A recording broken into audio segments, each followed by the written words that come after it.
Canada. Put on a suit, drink water, don't drink and drive. Hey, man, call your mother. It means nothing. It means nothing. Nah, they lying to you. It's about the money. Now you're more fluent.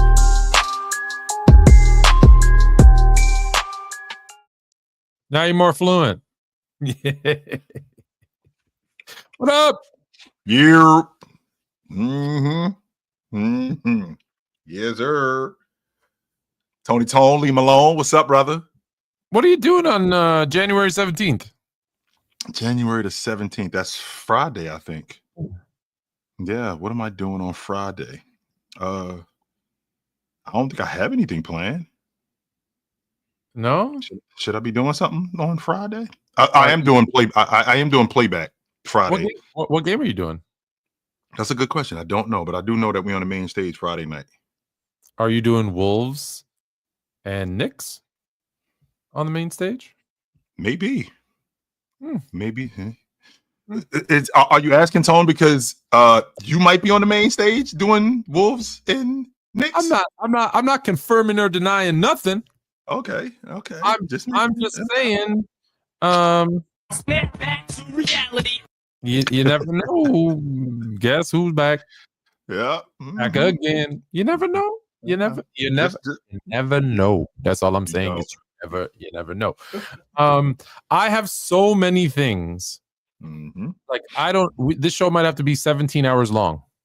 I have so many things I want to complain about, but as always, we will start with joy to the world. Oh boy. She hasn't even addressed it. Anyways, that's not what I'm starting off with. I'm starting off with my favorite thing. Mm-hmm. You hate it. I love it. Game, something happened that just isn't right. What happened? And the Warriors are going to try to make things right. This kid had a Curry jersey on, right? Oh no. They made him take it off because he was going to do a thing on the court. He put his Warrior hat and jersey. Yo, this is messed up. They put the Raptor t-shirt on him. Look how sad he is. I mean, that's... Come on now. Usually say, like, oh, you made that kid's night. They've ruined his night. I would have thrown him out of the damn game. Why? I don't know why they even picked him. I would pay any amount of bread, all the bread that I own. You can have everything in my crib to see my nephew, Fluent Jr. If the Toronto Raptors staff picks my nephew with a Curry jersey on, make him take that jersey off in order to get on the floor. Right on the floor, by the way. On the floor. I would make him take it off. Oh my God. You can't go to another arena wearing the visiting team's jersey and expect to go on their court and do something. No. Now, shame on them for picking him. Right. Shame on whoever made that selection.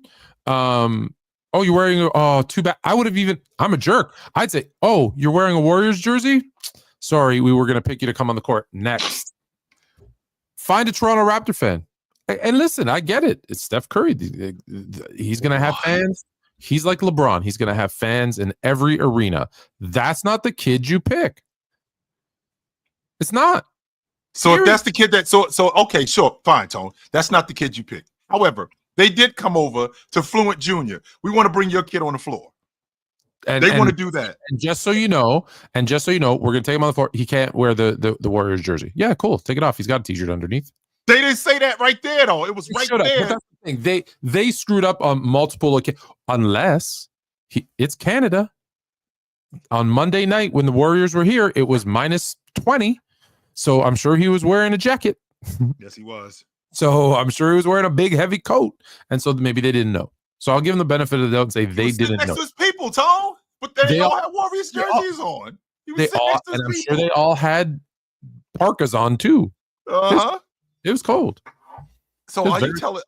Is it your testimony? I want to make sure that I'm understanding Tone correctly. So Tone, Fluent Jr. gets picked out of the crowd. He's got his Curry jersey on. He's supercharged. Yo, we need you to make a free throw.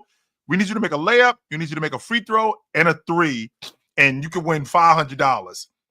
But you gotta take off the jersey. Get on the floor. You got to take that jersey off. 100%. Wow, Tone. 100%. Not only that, No, if he walked onto the court with the Warriors jersey, I would expect the home crowd to boo him. oh my God, Fluent That's Junior. real. That's real. That's realistic thinking. Like anything else is just you're not. What do you expect? I expect for me to be, first of all, Tone, I remember going to the Eastern Conference Championship with my ex, right? I went to the Eastern Conference Championship with my ex, and it's in American Airlines Arena at the time. So She got it was the Huskies against the Tri-City Blackhawks. Is that who? and she's got a big. George Mikan was starting at center. Oh my goodness. No, okay. Who's playing? She got a Ben Wallace jersey on Okay. in South Beach, right? She got a Ben Wallace jersey Is on. Detroit, Miami? Yes. Okay. She got a Ben Wallace jersey on. And here I am with her. And mind you, remember who gave me the tickets, Tone? It's not like, we from out of town. And remember who gave me the tickets? She got a Ben Wallace jersey on. The Miami Heat. Right, I believe he's on the team. And he gave me the tickets. And she got a Ben Wallace jersey on. I'm like, you're going to get us killed, yo. I swear. What? Okay. So what goes through someone's mind as an adult? Have you ever, I don't know if you ever watched Seinfeld, but there's an episode of Seinfeld where Elaine Bennis is given tickets through Jerry or George or whatever, and they're sitting in the owner's box at Yankee Stadium. Right. And I want to say they're playing the Red Sox, which obviously that's a rivalry, right? And she's wearing a Red Sox hat. No, you're in the owner's box of the Yankees. No, you can't. Like, did you see this woman at the Philadelphia Green Bay? And the dude, listen, what the dude said was very inappropriate. However, she has every right to get booed. She has every right to get for that too. By the way, Tone, he got fired. Well, yeah, what he said was very what he said was wrong. He was fouled. Yeah, he was fouled for what he said. Now, had he said, boo, you don't belong here, get out of here, like he kept it, whatever. Okay. I'm okay with that. Yeah, he took it too far. But yeah, what happened to this kid? I'm not like, hey, he got a free Raptors t-shirt out of it. I'm assuming the kid lives in Toronto. Right. Or area. And he's a Steph Curry fan. That's fine. Like Fluent Jr. has his Steph Curry jersey, and do you know how much it was? There's front row courtside. Yep. You know how much that cost for this game? With Curry in town, if I had to guess off the top of my head, Tone, them tickets probably went for $5,000 a piece. $6,500. Yeah. To get the autograph session, the VIP package at the end, not as good seats, $2,300. So almost $9,000. That's crazy. No. Two separate things. Okay. You could have got $2,000, and then he does like an autograph session at the end. That's right. Crazy. So in addition to the tickets, no, we bought $6,500 for front row tickets. That's or you could get like third row and have an autograph at the end. I'm assuming. So it's either or. Okay, I got you. Oh God, either or. Yeah. Hey man, when the stars come to town, absolutely, ticket prices go up. I'm sure that when Portland comes to town, I probably could sit in the front row for less than $5,000 or $6,000. I don't know. I don't know about in Toronto. It's crazy here. It's ridiculous. Put it this way, I'm not gonna say numbers, but I took 8 people. To the Pistons game. Yeah, and I paid less than what I pay for one ticket in the same section. And I showed you my seats, right? You did. You had good seats. You was right there. 8 of those are cheaper than one. And it was Pistons. It wasn't like it was Pistons and Timberwolves. Right. Which is a good game. Anthony Edwards put up 53 points. He went for 53 that night. Yes, sir. Yeah. And 53. They lost, but Tone, is it? And I can appreciate fandom. All right. Okay, Tone, I can appreciate fandom. I'm not one of these people that's above fandom. I can appreciate fandom, and I think that supporting your team is a big deal. But when you're a part of the staff, I don't care what arena it is, whether it's with the Lakers, whether it's with the Knicks, if you pick somebody out of the crowd, and I got on a different jersey, I got a different uniform. Shame on you. That sounds like that sounds like a personnel problem with them. I'm not taking my jersey off. You already know I'm with the opposing team. You know that. If you don't want me out here, go pick somebody else, because I'm not taking my jersey off. Yeah, there's like I said, unless like I said, they didn't know that he had a Warriors jersey on. It seems a little weird. Mm-hmm. Yeah, I don't know. I don't know the circumstances of what happened. I like how the commentator's losing his mind, like if it was in Golden State and the guy had a Raptors jersey on, it would have been the exact same thing, which I think is hilarious. And then, the Warriors are going to make it up to them. How are the Warriors going to make it up to that kid? No. They're not. Like, this is lies.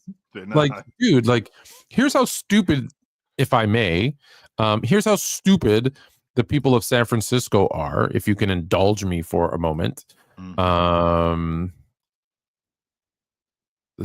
This stupid, and I used to live there, so I'm allowed to pick on them. This is how stupid the people of San Francisco are. Notice, stolen goods must remain under $950. What the hell does that even mean?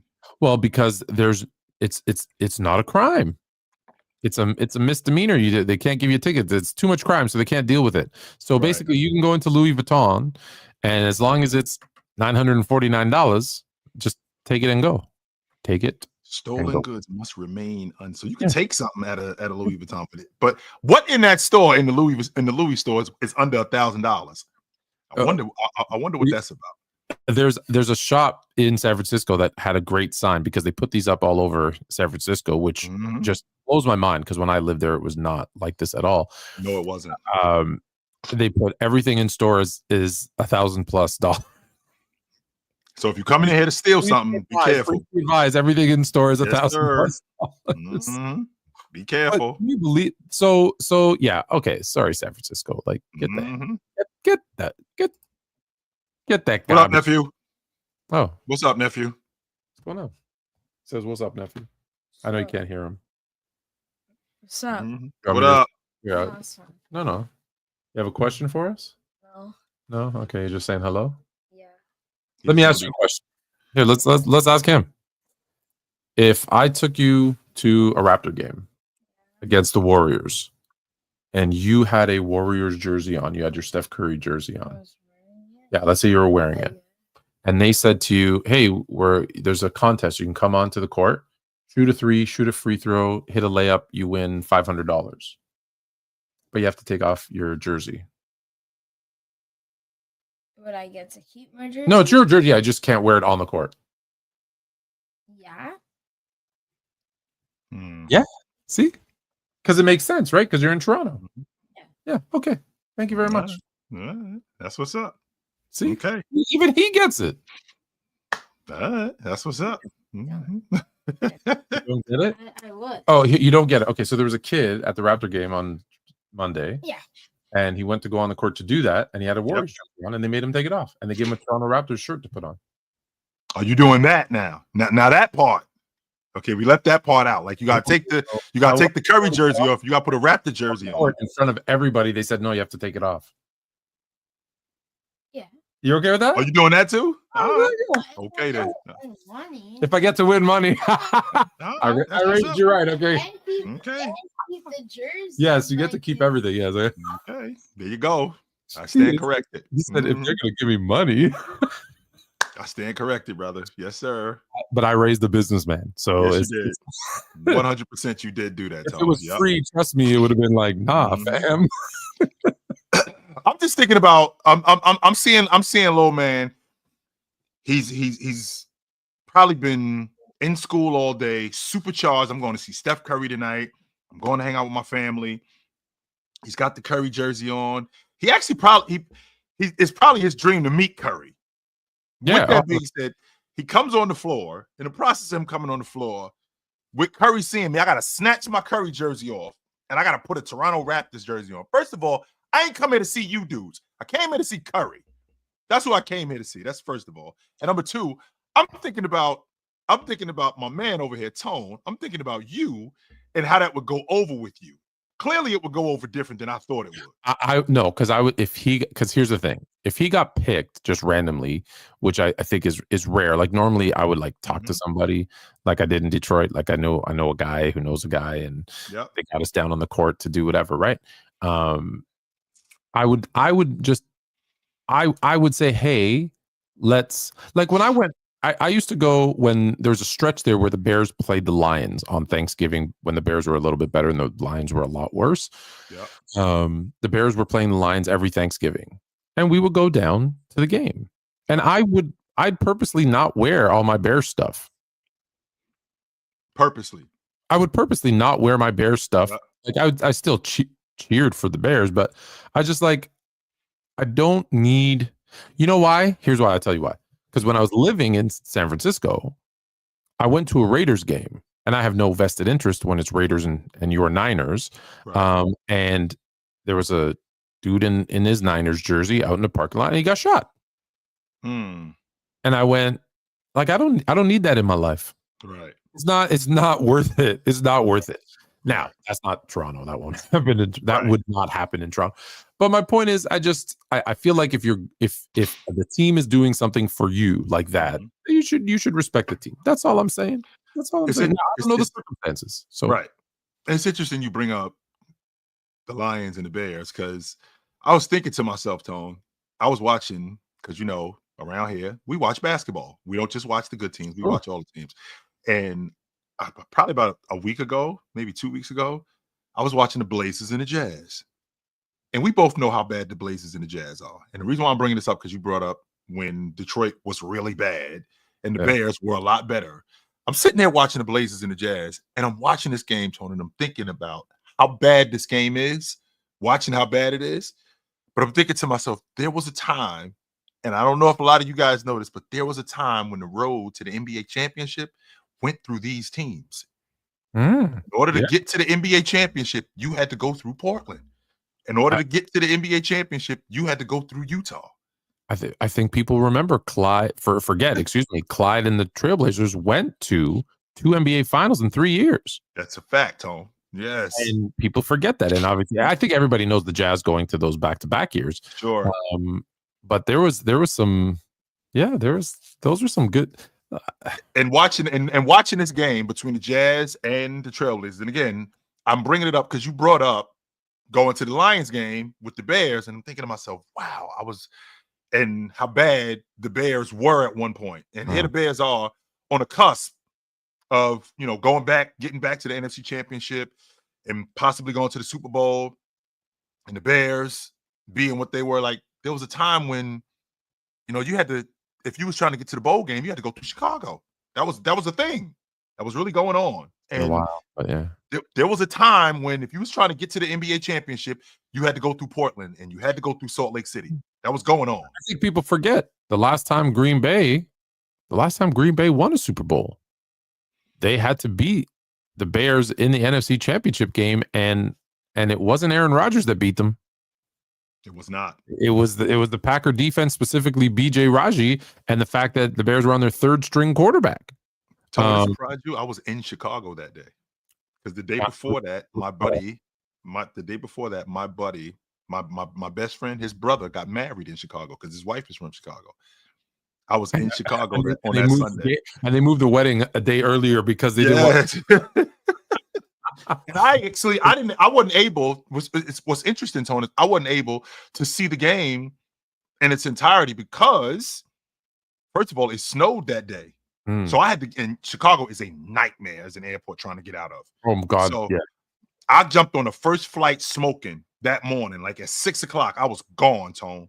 I was out of there, and I was able to get out. And I was in Chicago that day, that NFC Championship game. I will be in Chicago to catch a couple of Bulls games in March. It's my new thing, right? Go to Detroit, watch a couple games, and go to Chicago, watch a couple games. I'm gonna try and see as many of the. I've seen 7, 8 different teams. I'm gonna try to see all 30 teams this season. All right. Yeah. Then I can speak to them. So on Friday when we're watching Knicks and Timberwolves, I can tell you about what I saw, because what I saw in Minnesota, I did not like what I saw. But we'll get to that a little bit later. There's so many things to talk about. I want to quickly, because we don't do, since we were talking about football, let's do a really fast, just a recap of some football stuff. What I'd like to do first is, as always, because I am that guy, I want to first tap myself just right here on the back. Because I'm on record as having picked the Texans who won, the Ravens who won, the Bills who won, the Eagles who won, the Commanders who won, and let me move the banner so you can see, and the Rams who won. So question, Tom. I have yes. Before you move any further, is it time to have the conversation about Mike Tomlin? Well, let me put it to you this way. A friend of mine, shout out to Josh, friend of mine sent me this, and I'll just read it to you because I can't. I don't have it ready. I wasn't planning on popping it on screen. Sure. He sent me this, and it basically says, okay, Coach A, 18 seasons as a head coach. Yep. 12 playoff appearances, 8 division titles, 11-11 playoff record. Coach B, 18 head coaching seasons, 12 playoff appearances, 7 divisional titles, 8-11 playoff record. Which one got fired? I'm gonna say Coach B. Coach B is Mike Tomlin. Yes, he is. Coach A is Mike McCarthy. Now, remember where he got fired from, Tone? I know, it's Dallas. Yes, remember where he got fired from. I mean, I don't know if that's fair when we're talking about I'm just saying he just said it because it's funny. Of course. But it's interesting that the one who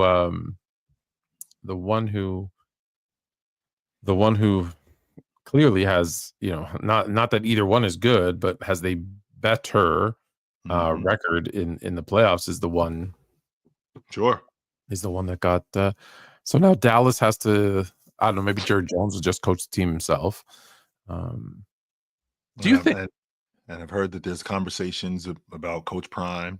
And is that realistic? I don't think that's realistic, and I'll tell you why I don't think it's realistic. Why not? Jerry likes a coach that he can tell what to do, and that's not going to happen with Coach Prime. Does Prime give you any indication that he would just be like, he would listen?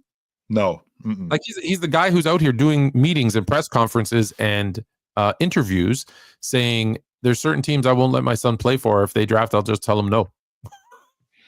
Fair enough, too. Fair enough. Yeah, he's not the only one. He's not the only one. And by the way, Tone, while we're recapping these games, why is that a bad thing? Because it's not like it's the first time. If Fluent Jr. is coming in to he's a part of the 24-25 draft class, and Tone, you've been doing your homework. There are some teams and Charlotte is pegging him to Charlotte got the 4th pick in the draft, and they making it clear that Fluent Jr. is their guy. I'll be like, no. We're not going to Charlotte. No, I'm not going to Charlotte. We're not going to Charlotte. Nothing good happens to players that go to Charlotte. We're not going to Charlotte. Now, you can figure out whatever it is you want to do after that, and I don't think that's a bad thing. I don't. We've seen guys do that. We've seen John Elway do that. I'm not putting on an Indianapolis Colts jersey. I'm not doing that. I'm not putting on a Baltimore Colts jersey. I'm not doing that. Right? Archie Manning made it clear. Eli is not putting on a San Diego Chargers jersey. No, we're not coming to San Diego. It's not happening. I think no, so, and other guys. It's a bad thing. I don't. Kobe's told the Nets if he didn't personally, but his agent, if they draft him, he's going to go play in Europe. That was a bluff, though, Tone, and you know. No. I think all of them are a bluff. I think all of them are I don't bluff. think Eli would have played for San Diego, though, Tone. I don't think he would have played there. You're telling me because I didn't. San Diego did end up picking him, right, and then trading him. Traded him. Mm-hmm. However, if they picked him and said, "Well, you're ours, play or stay home," you think he's staying home? Let's be honest. There's a point where the player's going to say, "I'm going to play." I don't think he's staying home, Tone. But I also think that he's going to force their hand. He's going to make life miserable for them, where they're going to have to move him. You're not going to make me play here. You're not going to do that. Just like Bo Jackson did. And that's fine. Then if I own your rights for 5 years, sit for 5 years, see who wants you. No, that's not the way that works, Tone. No, that's not the way that works at all. Bo Jackson already proved that. That's not the way that works. That was then. The CBA, I believe, has changed. You own that player's rights. And just own the player's rights as when you draft them, that's always happened. You've always owned the player's right, owned the player's rights when you draft them. But no, not in the 70s in the NBA. If he didn't sign within like 60 days, he went back into next year's draft. Oh yeah, that could happen. Yeah, I can go back to school. That, thankfully, they changed that, but thank God.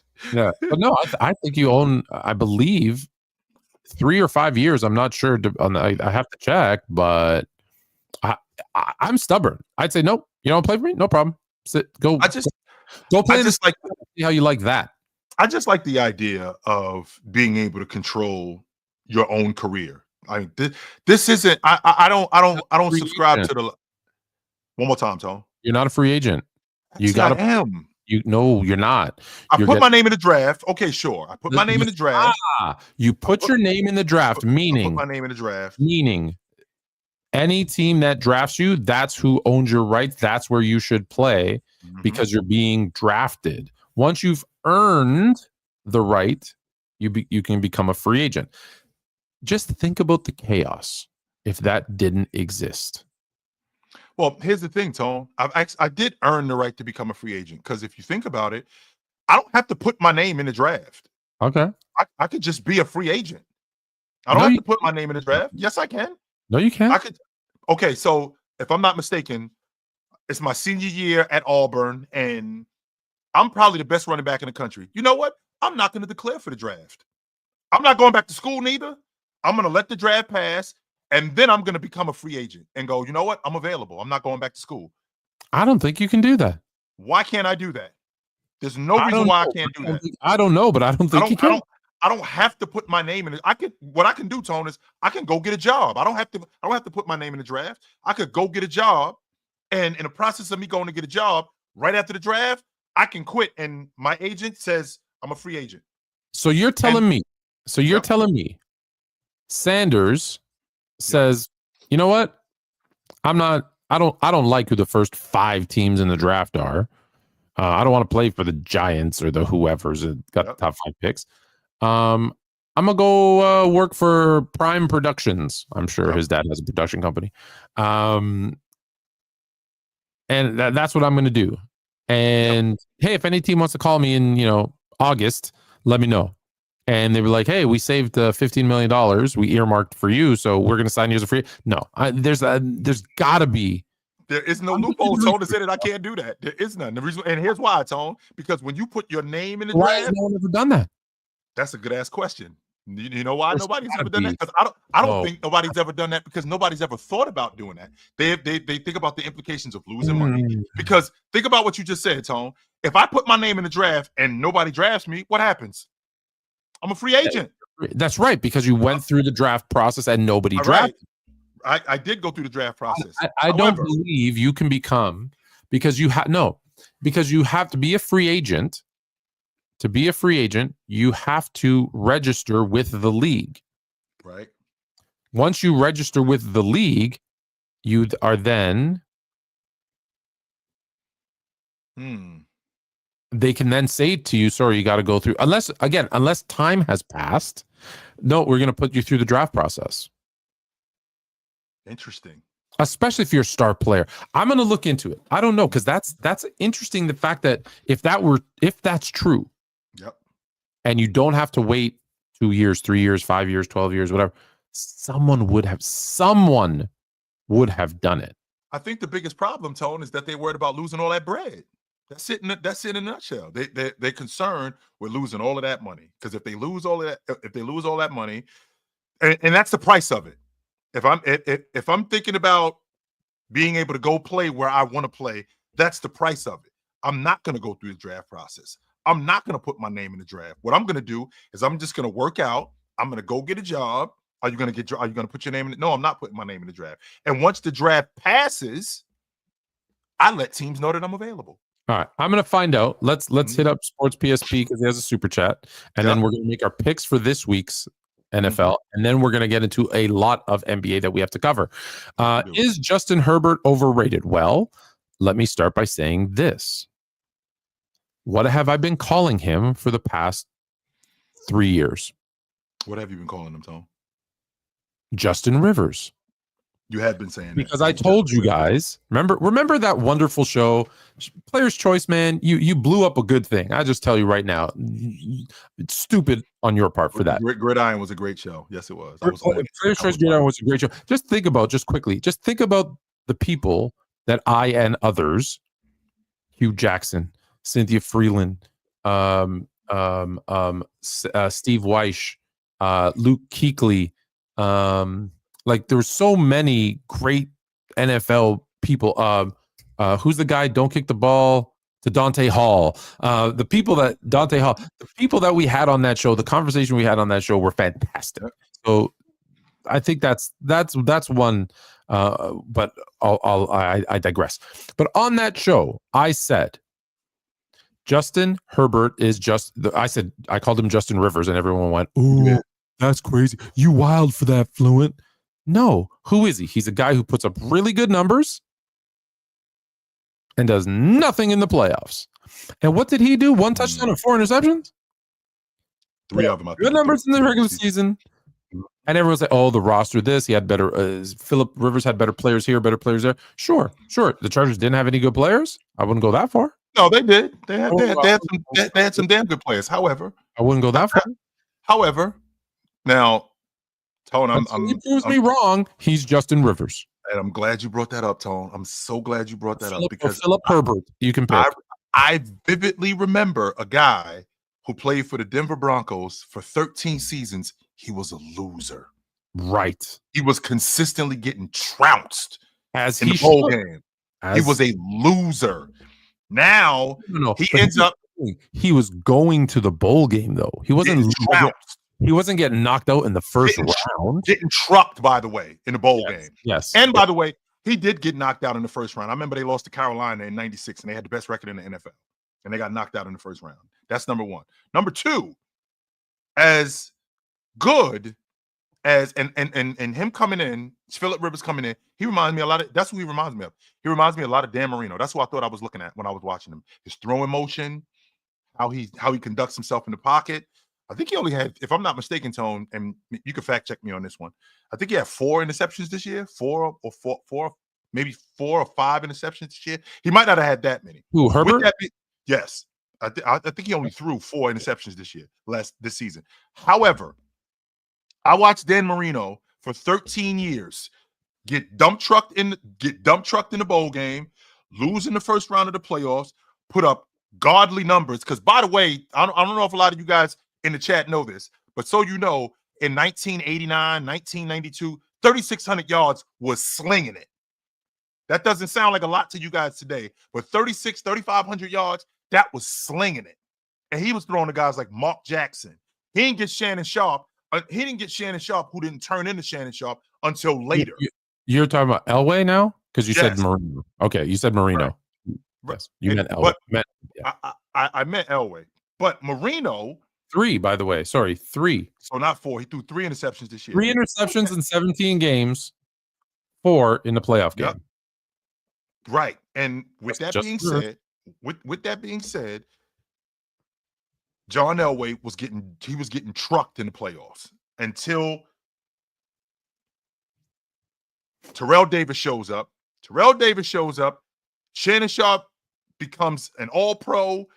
He's got better defense. Now all of a sudden, not Dan Marino, I'm sorry. John Elway is a top 5 quarterback all time. I am so sick of these fickle ass fans because I can tell you right now, Justin Herbert, this is his first year with Coach Harbaugh, by the way, who is the quarterback whisperer. He's the damn good quarterback coach. Not this week. He wasn't. No, he was not. Unless he was whispering, throw it to the other team. No, Tone. The other team does not have the powder blue jerseys on. No, don't throw it to them. No. Beautiful. No, don't do that. Throw it to your guy. Your guy got the powder blue jersey on. So, with that being said, right? With that being said, is Justin Herbert overrated? Well, it depends on where you got him rated. If you think he's the best quarterback in the game, that's always the answer. That's always the answer. It depends on where you got him rated. If you think he's the best quarterback in the game, yes, he's overrated. If you think he's a top 5 quarterback in the game, I'm not sure that I can name 5 legit quarterbacks definitively better than him. I'm not sure I can say that. I think you can because you can go Mahomes. Okay. Josh Allen. Okay. Lamar Jackson. Okay. Joe Burr. Okay. That's 4 for sure.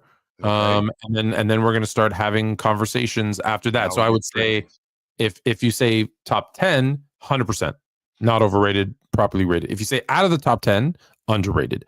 I think if you say, like you said, top 3, yes, he's overrated. If you say he's in that 5, 6, 7 range, it's properly rated. 5, 6, 7, I think he's properly rated. Anywhere between 5 to 7. Fair. Fair. Some people, if you're a Philadelphia fan, you'll say, Jalen Hurts. I'm sure I'm missing some. Right now, the way Jaden Daniels is playing, right? I don't know. I don't know. Great. I've watched ever since he threw that Hail Mary that basically ended the Bears season. Okay, just remember the Bears were 4-2, and everyone was talking about wow, what a surprise, Caleb, blah blah blah blah blah. They throw that Hail Mary, they lose 10 in a row after that. Oh my God. That was like the straw and so I started watching him closer after that game. Obviously, he was also, let's be honest, he was also my fantasy quarterback. So I was watching his numbers. He had some incentive. Okay. Yeah. And so I watched more Commanders football than I probably normally would have. And I'm like, he's special. Like, he's special. And then that's why I picked them. A lot of people weren't picking Washington to it. I picked them, and I'm like, this team has this team might be, it's not crazy to say, this team might be going to the NFC Championship game. Can we rewind really quickly, Tone? How many games did they lose? I just want to make sure that I heard that right, because that just didn't sound correct to me at all. It didn't. Imagine. That did not sound correct to me at all. I just want to make sure that I heard that correctly. I might have to leave you alone for a minute and take a break. I'm not kidding. Like, let me just, like, if I may. So remember, the Bears started 4-2. Yeah. Mm-hmm. Okay. They beat Green Bay the last week of the season, which did make my heart feel pretty good. Okay. Mm-hmm. So they started 4-2. It's like Michigan beating Ohio State. Mm-hmm. They started 4-2. Yep. They won the last game of the season, which means they won 5 games. However, and their record was 5-12. My God. So you do the math. I'm not going to say it again. How many they lost in a row? Oh my God, that was awful. Oh man, my goodness. All right. So I'm gonna give you a topic in a second, and we're going to talk about it because I apologize. I have to just. Tone, I got you covered.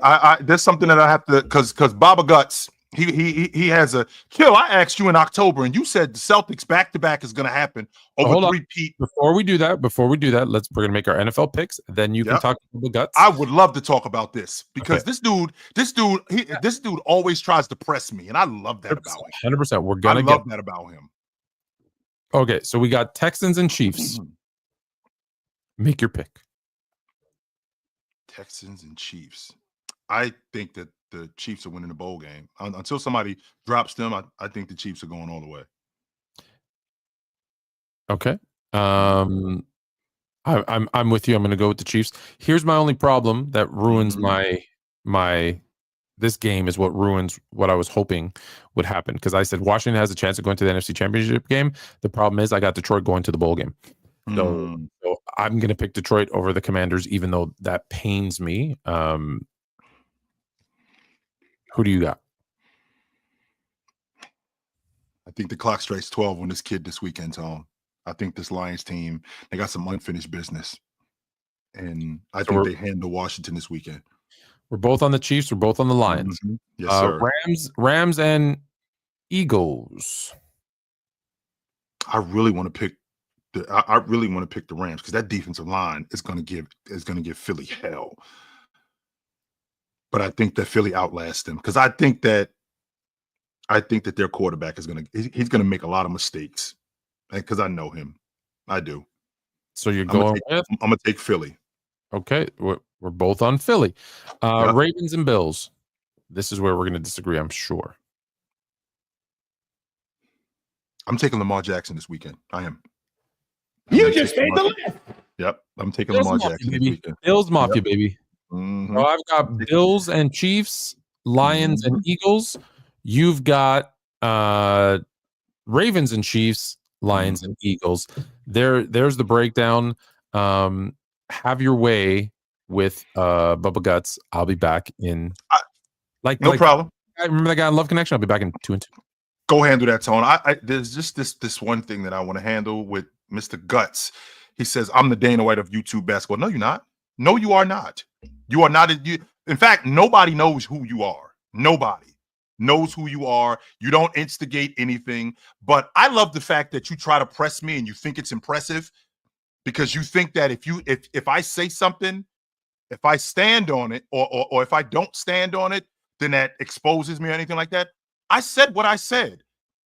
I think that the Celtics are winning the NBA championship in back-to-back seasons. And I'm standing on that. I 100% am standing on that. But I also said, until somebody drops Patrick Mahomes, I think that they're the champs. I don't. I think that they're the champs. You don't get to hold me accountable, sir.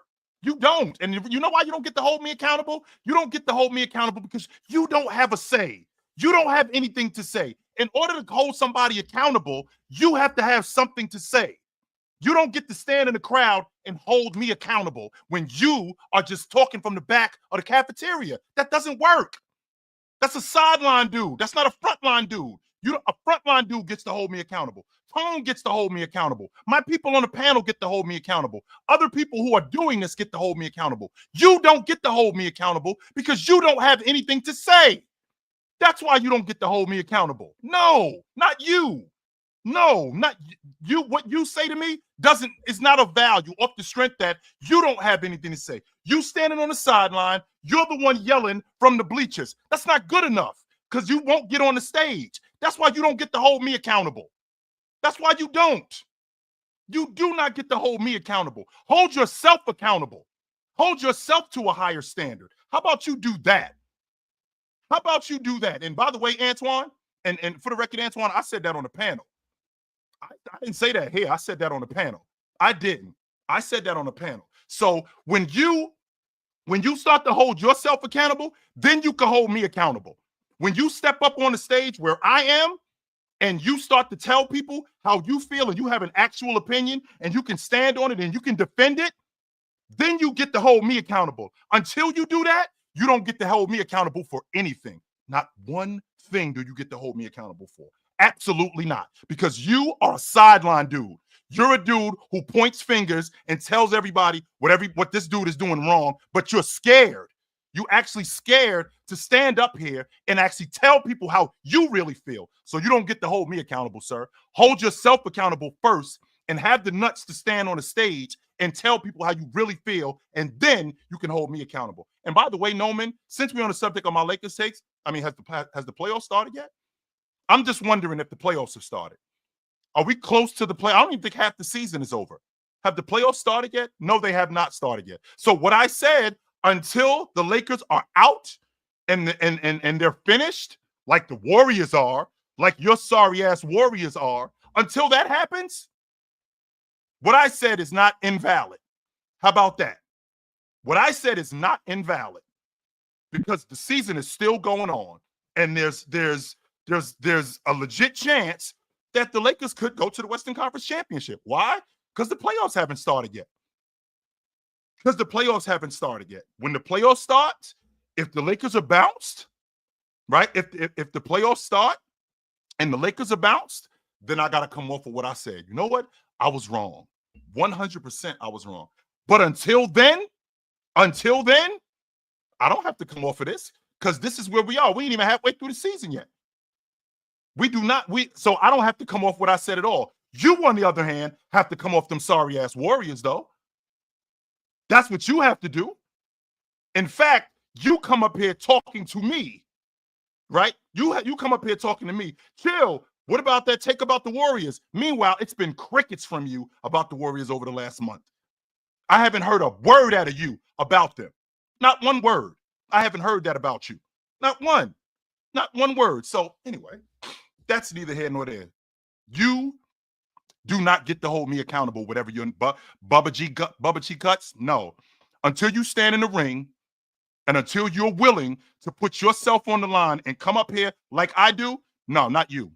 I don't think so, sir. Not you. Absolutely not. You don't get to do that. And it's not an ego battle. It's not me being full of myself. It's me being in a position where I'm not afraid to say how I really feel about something. And I don't think that you understand the difference between lying, misremembering, and misrepresenting. I am not lying. I am not doing that. When you lie, I think that people, they go away from that sort of stuff. They don't recognize what exactly it means to lie to somebody. Because when you're lying to somebody, you are intentionally trying to deceive them. Now, if I give misinformation, okay, maybe I got this wrong. Okay, this was wrong. Let me fix that. Right? Let me fix that. But for me to say, I think that the Celtics are going to win the NBA championship in back-to-back seasons. You can't hold me accountable for saying that I think the Celtics are going to win the NBA championship in back-to-back seasons when the Kansas City Chiefs are also in the same season. You can't hold me accountable for that. And if that doesn't happen, that doesn't mean that I lied about it. That means that I was wrong. That's all it means. That it just means that I was wrong about it. And you know what? If I was wrong about it, I have no problem admitting that I was wrong. I have no problem admitting that I was wrong about. Like I was wrong about Julius Randle in Minnesota. This thing is not working out like I thought it was. I thought that team was going to be a lot better than they were. I thought that this team would not miss a beat. I had Minnesota in the NBA Finals. Before the season started, when they traded for Julius Randle, I thought Julius Randle brought a toughness that they didn't have last year. I thought he brought a playmaker that they didn't have and a distributor. I thought that he would unlock guys like DiVincenzo at the long ball line, Mike Conley at the long ball line. This thing, on the other hand, has been going the other way. It's been going the other way, and it's been going the other way, ridiculously the other way. And I was wrong about them. I think that the Minnesota Timberwolves, they got to make the playoffs first. I'm not 100% sure that they're going to make the playoffs. Considering what the Western Conference is and considering how up and down Minnesota has been, I'm not sure that Minnesota is making the playoffs. I can't say with 100% certainty, Minnesota is making the playoffs. I'm not sure about that. I'm not. This is a 500 team, and in the Western Conference, I can tell you right now, a 500 team, that is not good enough. No, not in this Western Conference. 500 is not good enough. It's not. So, with that being said, it looks like I was wrong about the Minnesota Timberwolves. It looks like I was really wrong about them because this team, who I had going to the NBA Finals, not so much. Not so much. Perfect timing. Yes, sir. How was that? Perfect timing. So we made our football picks. You got your rant. Now, if I may. Oh, don't forget, by the way, I'm going to do more seasons, but I'm going to recap in a minute our results of our NBA 2K draft and what happened in the season. But first, let's start with my guy. And then we'll go over to your guy. But let's start with my guy, Jimmy Buckets. Jimmy Buckets and the Miami Heat seems that they are at an impasse. I don't think people understand what an impasse is, Tom. Well, I'll explain it. Mhm. Jimmy wants out of Miami. Yes, he does. Pat wants players to honor their contracts. Mm-hmm. And obviously, Jimmy had said some stuff. They suspended him. It sounded that for a while like they weren't going to trade him. They were going to force him. There at one point they were saying, "Oh, he's going to re-sign a long-term contract." They had a face-to-face apparently today.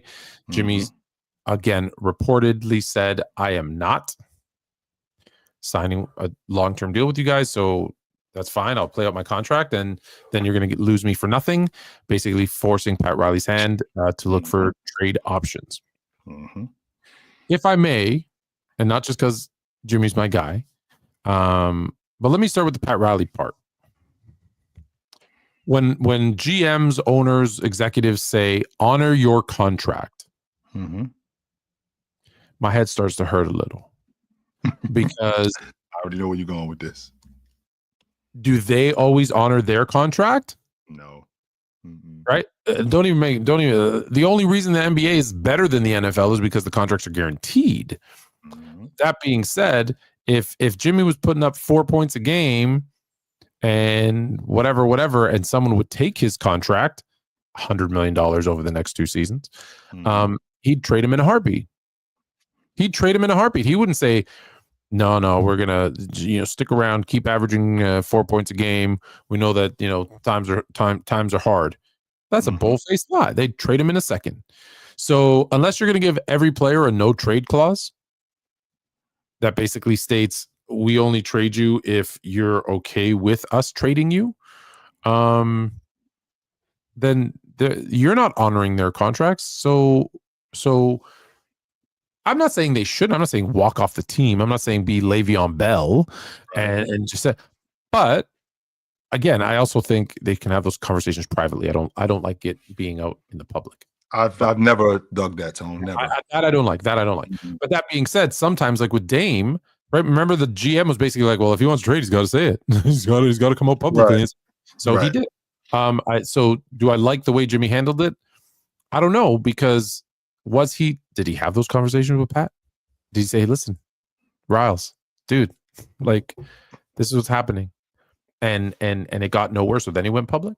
So I think that part of it is ridiculous. The other part of me though says, well, you do have a signed contract with the Miami Heat. It's pretty big. It's, what is it, 42 billion this year and 58 next year, or 46 and 54, whatever it is. It's $100 million over the next 2 years. And he has, if I'm, listen, you're not getting $50 million anywhere else. Let's be honest. Jimmy's not getting 50 anywhere else at this point in his career. Right. So he's got this year and next in Miami, as far as I'm concerned. Tone, I'm going to go back to a football reference. And I remember when Keyshawn Johnson was in Tampa, then they sent him home. Stay away from the crew until we can figure out. We figure out trade three. Until we can figure. You don't got to come to games. You ain't got to come to practice. Just stay away from the crew, and we'll figure it out for you. Don't worry about that. I think that this Miami Heat team, if I'm not mistaken, I think they lost to the Clippers yesterday, but I think they're a game out the 5 spot. So this is a playoff team. With Jimmy, depending on what his attitude is, one of two things can happen. This team can actually compete in the East, or this guy can be a cancer and he could wreck them. Right. He could completely wreck them. I can tell you what I'm not trying to hear, Tone. I'm not trying to hit the ladder. Because what's more likely to happen, considering what we got going on? It's not like he's going to come back to the crew and he's going to galvanize everybody, considering what this whole thing has been. It's not like he's going to come back to the crew and everybody's going to get on board with him and go, yo, okay, let's get behind Jimmy and we're just going to, it's us against management. This is not the Bulls in the 90s. No, this is not that at all. In fact, this is a very me society that we live in, and they care about getting paid. Now, is Jimmy a selfish guy? In this particular situation, he wants out. Yes. Excuse me. Jimmy is thinking about himself. Jimmy is not thinking about anybody else but himself right now. So if Jimmy's thinking about himself right now and Jimmy wants to take care of Jimmy, I think you should let Jimmy take care of Jimmy. Let Jimmy keep Jimmy away from the crew. Let's get Jimmy the something that works out not just for buckets, because remember, Tone, as a businessman, this isn't just going to work out for buckets. This is going to work out for both of us, right? So let's make sure that we get something that works out for the both of us. But in the meantime, I want this dude away from my crew. I don't want him around my team. Yeah, no, listen, I'm hesitant. Like they are the 7th seed. They are, like you said, a game out of 5th or a game and a half out of 4th, whatever the hell they are. But like, there's a lot of bad. I don't know if you know, there's a lot of bad teams in the NBA. A lot. Like, there's a lot of bad teams. I think we got 4 teams, Tone, in the league that got single digit wins. Garbage. Trash. Like, this is actually sad when you look at this. And so when I look at, okay, they've been winning games, and look, there's some, like any team, there's some good wins, there's some bad wins, but like in the month of January, they're let's see what they are. Hold on. They're 5-5 in their last 10. Okay. So they're 500 teams. So when you say they're a playoff team, that means doesn't mean that much to me. But then I look here and I see them again, just this month. They beat the Pelicans. Okay, the Pelicans are in a free fall. Are they not in last in the West? They might. Yes, I think we actually had this conversation earlier. I think they're the worst team in the NBA, Tom. Okay. I don't think many would disagree with you. I think they're the worst team in the league. So they beat the Pelicans. Whoop-de-doo. Yep. They lose to the Pacers. They lose to the Jazz. No, they didn't lose to the Jazz, Tone. They got blown out by almost 40 in their building. Sorry, you're 136 to 100. Absolutely. They get destroyed by the Jazz. In their building. They lose to the Kings. They beat the Warriors, who aren't the Warriors. Let's just be honest. Ever since that hot start, they've looked garbage. Then they come back and beat the Jazz. Well, yeah, after you got stomped by 36, you better beat the Jazz. You beat the Trailblazers, who are garbage. They lose to the Clippers. No ban, by the way. No ban. And they're going to make everyone scream how wonderful 40-year-old LeBron James is, because tomorrow night they're going to lose to the Lakers. So, and everyone's going to go, oh, look, LeBron's back. He scored 42. Yeah, it was against the damn Heat. So even their 5 wins, what's that? The Warriors. We're not talking about the Warriors anymore, buddy. Are you going to bed? Okay, let me finish my rant. No, it's Lakers and Heat, buddy. We're talking Heat. We're not talking Warriors. That's what happens when you interrupt in the middle of a conversation. You said that I'm gonna get. You're talking about the Warriors versus Jazz. Heat versus Jazz. Go back to sleep. You're so pretty. Go to bed. Go to bed, nephew. Go to bed, man. Go to bed. We're working over here, brother. Go to bed. He heard Warriors and he came to their defense. We're working over here, brother. The Lakers and the Heat. Yes. So yeah, everyone's gonna So LeBron's gonna go for like 46, and everyone's gonna be, wow, he's so incredible. He's the GOAT. No, the Heat stink. So when you say they're a playoff team, garbage. Sure, but they're a 500 playoff team because right now, for whatever reason, the league stinks. There's haves and haves nots. And there's, like you said, there's 5 teams with single digit wins, and we are 35 games into the season, 40 games into the season. Almost halfway through the season. Almost halfway through the season, and you still got that many single digit win teams. Like there's some tanking for Tua going on. Or I know it's for flag, but so the Heat aren't good. Like they're not, when you say they're a playoff team, that doesn't mean much to me. Are they a championship contending team? And the answer is no. So why would you trade? Are they going to get better with a 1 year older Jimmy next year? No. So trade him. And you know what? Maybe get some draft picks. Maybe get a younger, player who can come in and help your team with a little playoff push, right? Like, because you're not gonna remember too, Tone. And I'm thinking to myself, okay, this deal between Jimmy and whomever he ends up with, straight up, it's not going to work because you're not going to get back. Usually, when you trade stars, you don't get back equal value. When it never. not never. I don't want to say never because I feel like everyone ripped the Pau Gasol trade, but the Grizzlies got Mark and pieces, and that actually worked out pretty good for them too. It did. Worked out great for the Lakers. 100% did. But It did. yeah, but you're right. Typically, when you send, just a fun fact. Do you know what? See, the problem is he's not a superstar, but what star player had the absolute worst start to their playoff career? The absolute worst start to their playoff career. I don't know, Tone. Like a lot of people bring up Jordan's 1-9, which is atrocious, and it's horrible for any top 10 player. But a star player, Pau Gasol in Memphis started off his career 3 playoff appearances in a row, 4 sweeps, 0-4. So he started off 0 playoff game. So as far as star players go, that is the worst. Didn't win one playoff game. Superstar Jordan takes the cake. But of the star players, Pau Gasol starting off 0-12. It's crazy. Didn't win. Like a lot of people don't talk about that Pau Gasol, when he got on that Laker team when they went to the finals, just so you know, this is a guy who had 0 playoff wins, never got out the first round of the playoffs ever in his career. He'd been mopped out of the playoffs every year that he was in the playoffs. Now he gets on the Lakers, and they're in the NBA championship, and I got to fight with Kevin Garnett. He was not prepared for that. He wasn't. No. Yeah, I don't think you're ever prepared. He wasn't ready for that. He wasn't.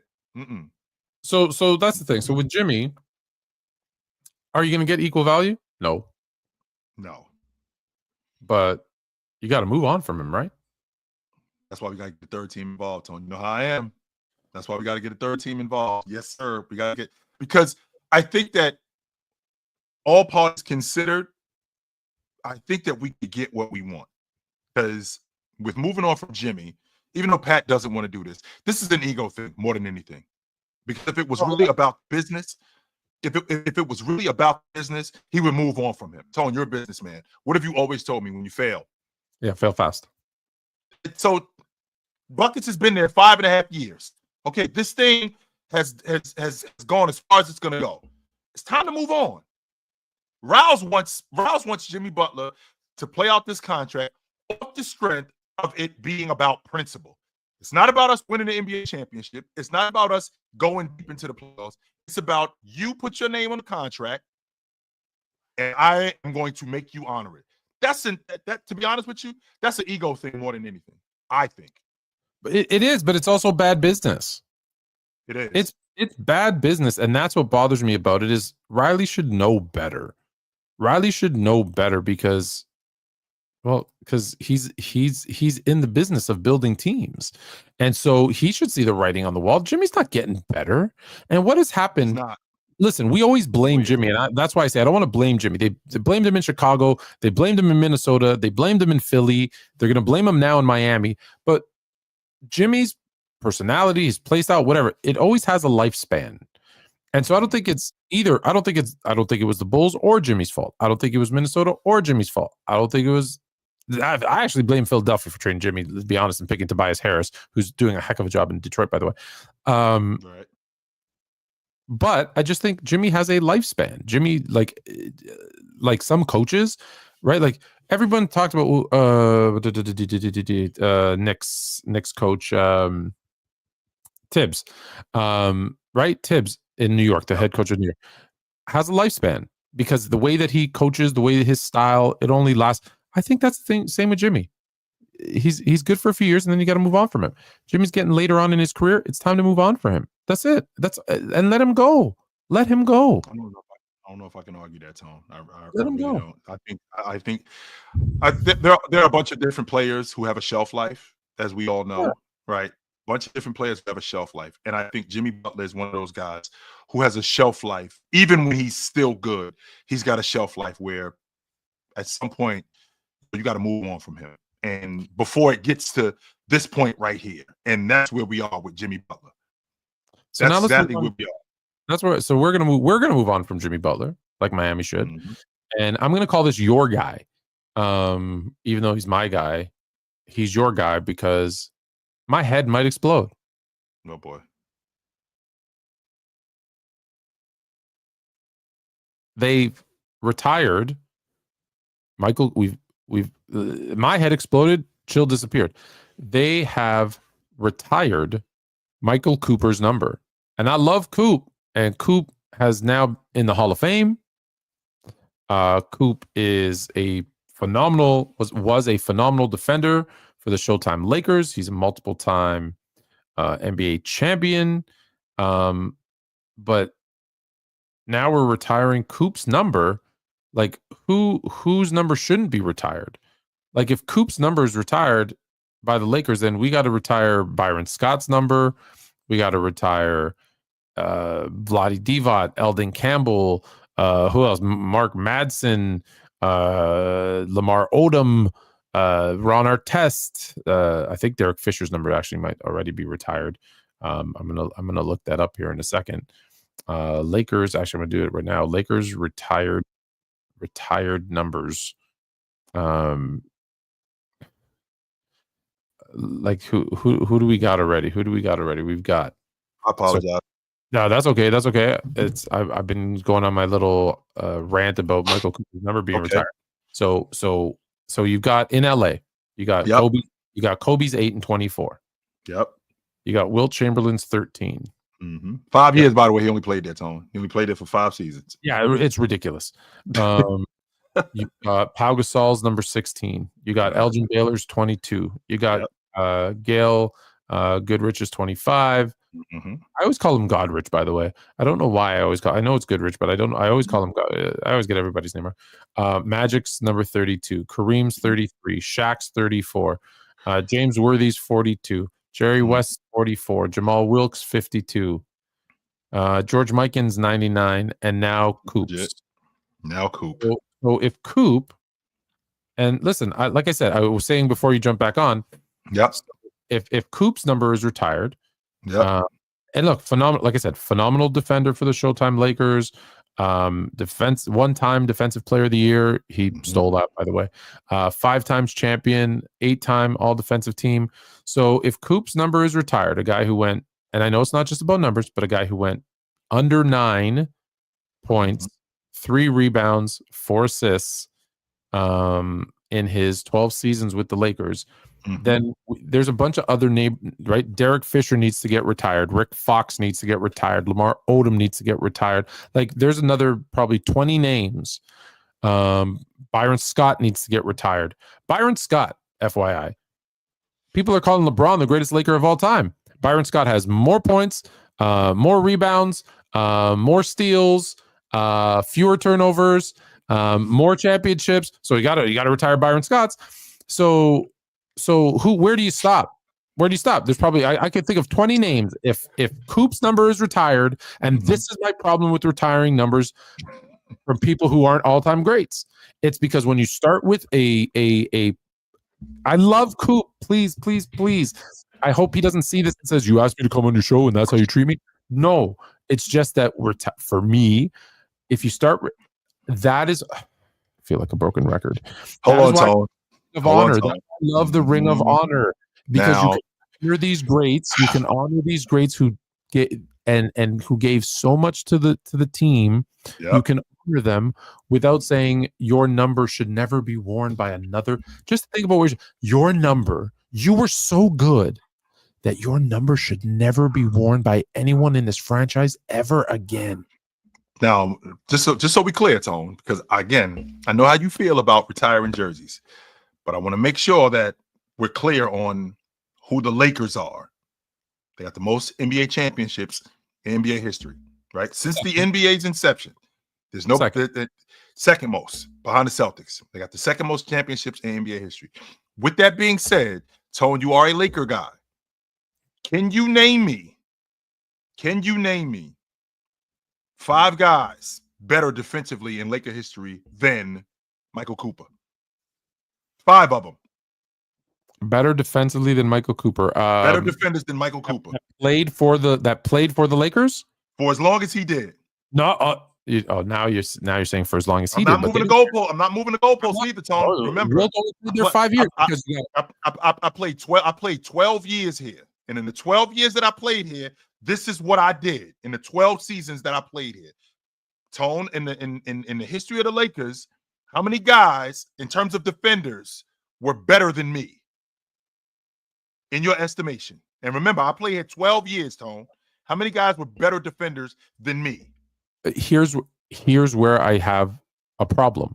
Oh boy. Here's where I have a problem. When you're expected to do nothing else and you only do it for 20 minutes a game, it's easier to be a great defender. So if I asked Ron Artest played for the Lakers. Sure. If I said to Ron Artest, you're going to bed? Okay, good night. I love you. Say good night, Unc. Good night, Unc. Go to bed. If I asked Ron Artest to only play defense and not score, he'd be fine.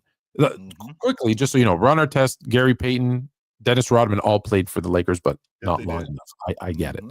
But if I said to Kobe, hey, listen, dude, all you got to do is score 9 points a game, focus on your defense, he would have been 10 times better than Coop. Okay. So there's Shaq. Okay. So my point is giving him all this credit because he played great defense is cool. Right. Except for the fact that when you don't have to do anything else, it's easier. I'm not saying easier to be a better defender. When I only have to go play defense for 20 minutes against the second unit, or okay, right. now I know he did it against some of the greats, but typically he was doing it. But he wasn't only. But here's the problem, though, Tone. He wasn't only a defensive. He wasn't only a defensive stopper, and I understand your logic about him being a specialist. Okay, but as a specialist, or from this franchise, there weren't many other specialists better than me. And remember, Tone, I could shoot the three. I did do that. Yeah. He was one of the first three guys. I could shoot. I might be. If you think about the 3 and D guys who played here, I might be the best D and 3 guy that ever played for the Lakers. For the amount of time that I played for the Lakers. And don't get me wrong, we're talking about a time when, I think in 87, I think it was 87. This is arguably the best team that the Lakers have ever had. I think they was only making like 2 or 3 threes a game. They weren't shooting the 3 ball that much. However, Coop was a big part of that. On top of that, I was our perimeter defender. I was our Kawhi Leonard. I was our Michael Jordan. I was that guy who was doing that. There's a reason why I was an all-league defender, because I got the assignment.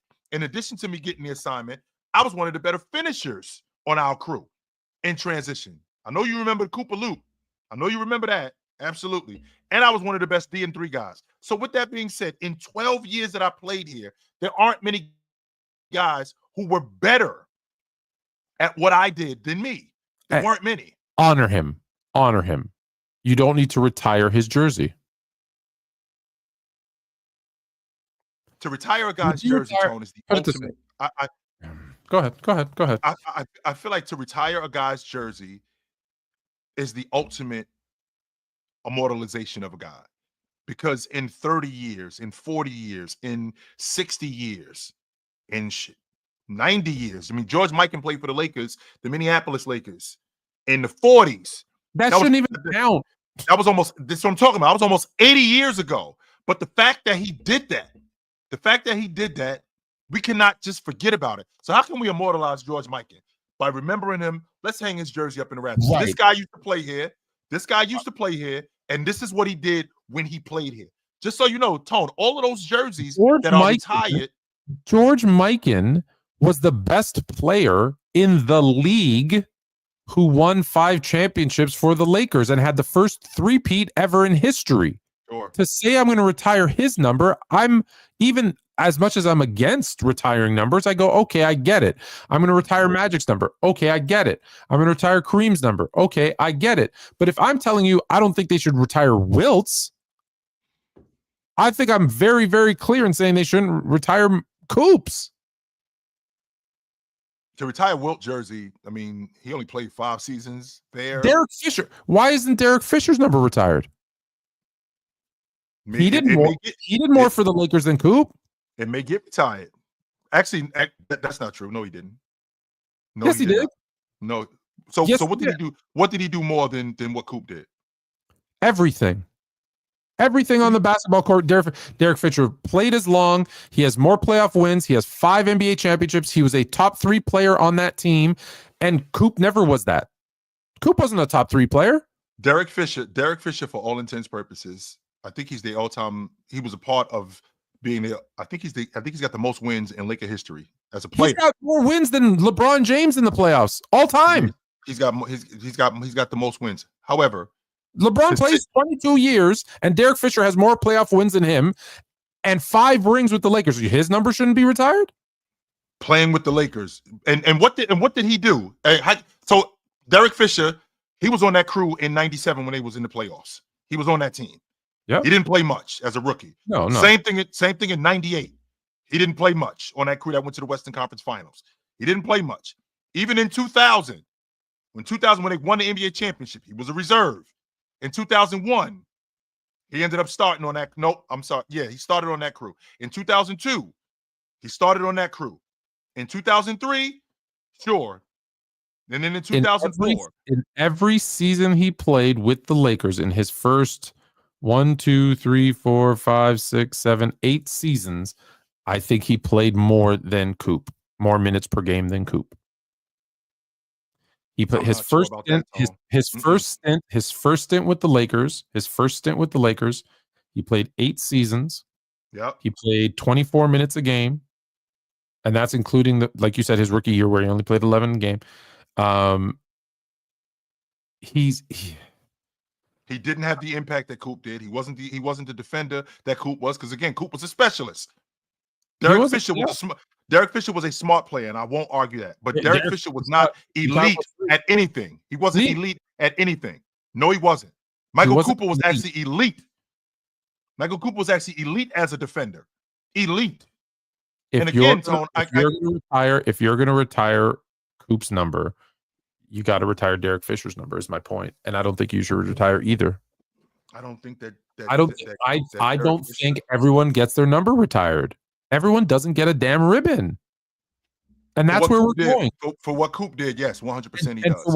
For what you're saying is they should immortalize it so that people ask the question, "Who's that?" and they talk about him. Yes, absolutely. Have a ring of honor. Put those numbers of those players and save the jersey retirement that no one should ever wear the number 21 again because Coop was that good. No, yes. Yes. I disagree. There aren't many. If I remember in league history, how many guys are double-digit all-league defenders? This isn't Portland. This is the Lakers. Yes, and this is what I did on the Lakers, Tom. Hold on. Listen. Linda, listening. Listen. Okay. Give me your top 10 all time. Actually, give me your top 12 all time. James, Jordan, Jabbar, Chamberlain, Russell, Magic, Bird, Duncan, Olajuwon, Diesel, Bryant, Curry. You have 7 Lakers in your top 12. 7 people who played for the Lakers in your top 12. Mm-hmm. In most people's, it's about 6 out of 10, 7 out of 12. More than half of the top 10, 15 players in league history are Lakers. You can't start retiring numbers of guys who aren't in the top 100. And I'm not arguing that part. I'm not arguing that point, Tone. What I am arguing is that a guy who played for the Lakers for as long as he played for them as an 8-time All-League defender, I think Scottie Pippen, Bobby Jones, Jabbar, Bryant, Gary Payton, Dennis Johnson. I think he's actually been on the All-League defensive team more than Dennis Johnson. Olajuwon, Tim Duncan, Garnett. These are the guys that have 8 or more All-League defensive guys. Okay, hold on. Okay, go through those. Go through those guys again. Go through those guys again quickly. Wait. Okay, Bryant averaged over 20 points a game while doing that. Next. Bryant, Garnett. Average over 20 points a game while doing that. Sure. Let's see. Who am I thinking about? Scottie Pippen, average over 20. Average over 20, yeah. Gary Payton, Chris Paul, Jason Kidd. Same. Jason Kidd is a 9-time All-League defender. Bobby Jones. I don't think Bobby Jones averaged over 20 a game, but he was. So every player you mentioned, with the exception of Kidd, who might be under, but averaged almost double-digit assists. Right. Okay. Had to facilitate and start. Every player you mentioned there is either the 1 or the 2 on their teams. Sure. On those teams where they were doing those defensive things, with maybe the exception of Bobby Jones. Right. All of them were the one or two, either the best player or second best player on their teams while they did that. Yep. Cooper was 4 or 5, which means he's not in the same, although he defensively may have done the same things like either their first or their second best defender, Tone, but for not almost a decade. But not all the same responsibilities. And and when you're the 5th best player on a line, on a team, should you get rewarded? Yes. Should you be remembered? Yes. Should you be immortalized? Absolutely. Should you have your number retired? No. But Tone, we're talking about, keep going. So if Coop's retired, right? Yep. So then Magic's is retired, Worthy is retired, Kareem is retired. Who else was on that team that was playing ahead of him? Jamal Wilkes was retired. Yep. So see my point? You're literally retiring every single person on that team. It's too much. But it's not special anymore. It's not special. Now here's the difference. I think here's the difference with that, Tone. The difference with that is what Coop did. Coop was the best at what he did, even for the Lakers. Like you talked about, Tone. Like he won. There's someone in the comments here keeps saying he won a depoy. He won a depoy playing 23 minutes a game. He won a depoy averaging less than half of the steals and blocks per game of 5 other players in the league. Like he won a depoy based on reputation, not based on he was the best defender in the league. Really? That's interesting too, Tone, because I mean Dennis Rodman won it. He was a rotation player for half the season. So that was going on. Dennis Rodman was a rotation player for half the season, and he won the defensive player of the year. Who's retired Dennis Rodman's number? One more time. How many people are retiring Dennis Rodman's number? Dennis Rodman's jersey is hanging in the rafters in Detroit. 100% it is. No doubt about that. Yes, it is. It's hanging in the rafters. But Tone, you just like all of those guys that you mentioned, all of those guys that we talked about, Michael Cooper, for all intents and purposes, those years that he was on that team, he was their best or second best defender behind Jabbar. That was it. He was their best perimeter defender, even if he was a rotation guy. And there were times when he did start. It was when Byron Scott showed up. That's when he didn't start anymore. That was 4 years into his career. I'm not disagreeing. I'm just saying that's not good enough to retire your number. Being the best D&3 guy, arguably the best D&3 guy in the history of the Lakers, my goodness. It's not enough. It's not enough. To the draft. Mm-hmm. These were the teams. I had Luka, De'Aaron Fox, Anthony Edwards, John Morant, Jason Tatum, Kevin Durant, Paulo Banchero, Bam Adebayo, Nikola Jokic, Anthony Davis. You had Amon Thompson, Donovan Mitchell, Jaylen Brown, Jalen Johnson, Jonathan Kuminga, Giannis Antetokounmpo, Evan Mobley, Victor Wembanyama, and Jaren Jackson Jr. That was your lineup. Yep. Would it surprise you if I told you?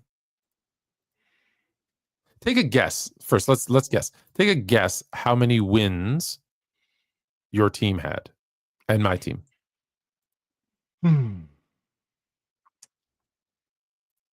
Now, this is for the season. Is that correct, Tom? For the season, yeah. Full 82 game season.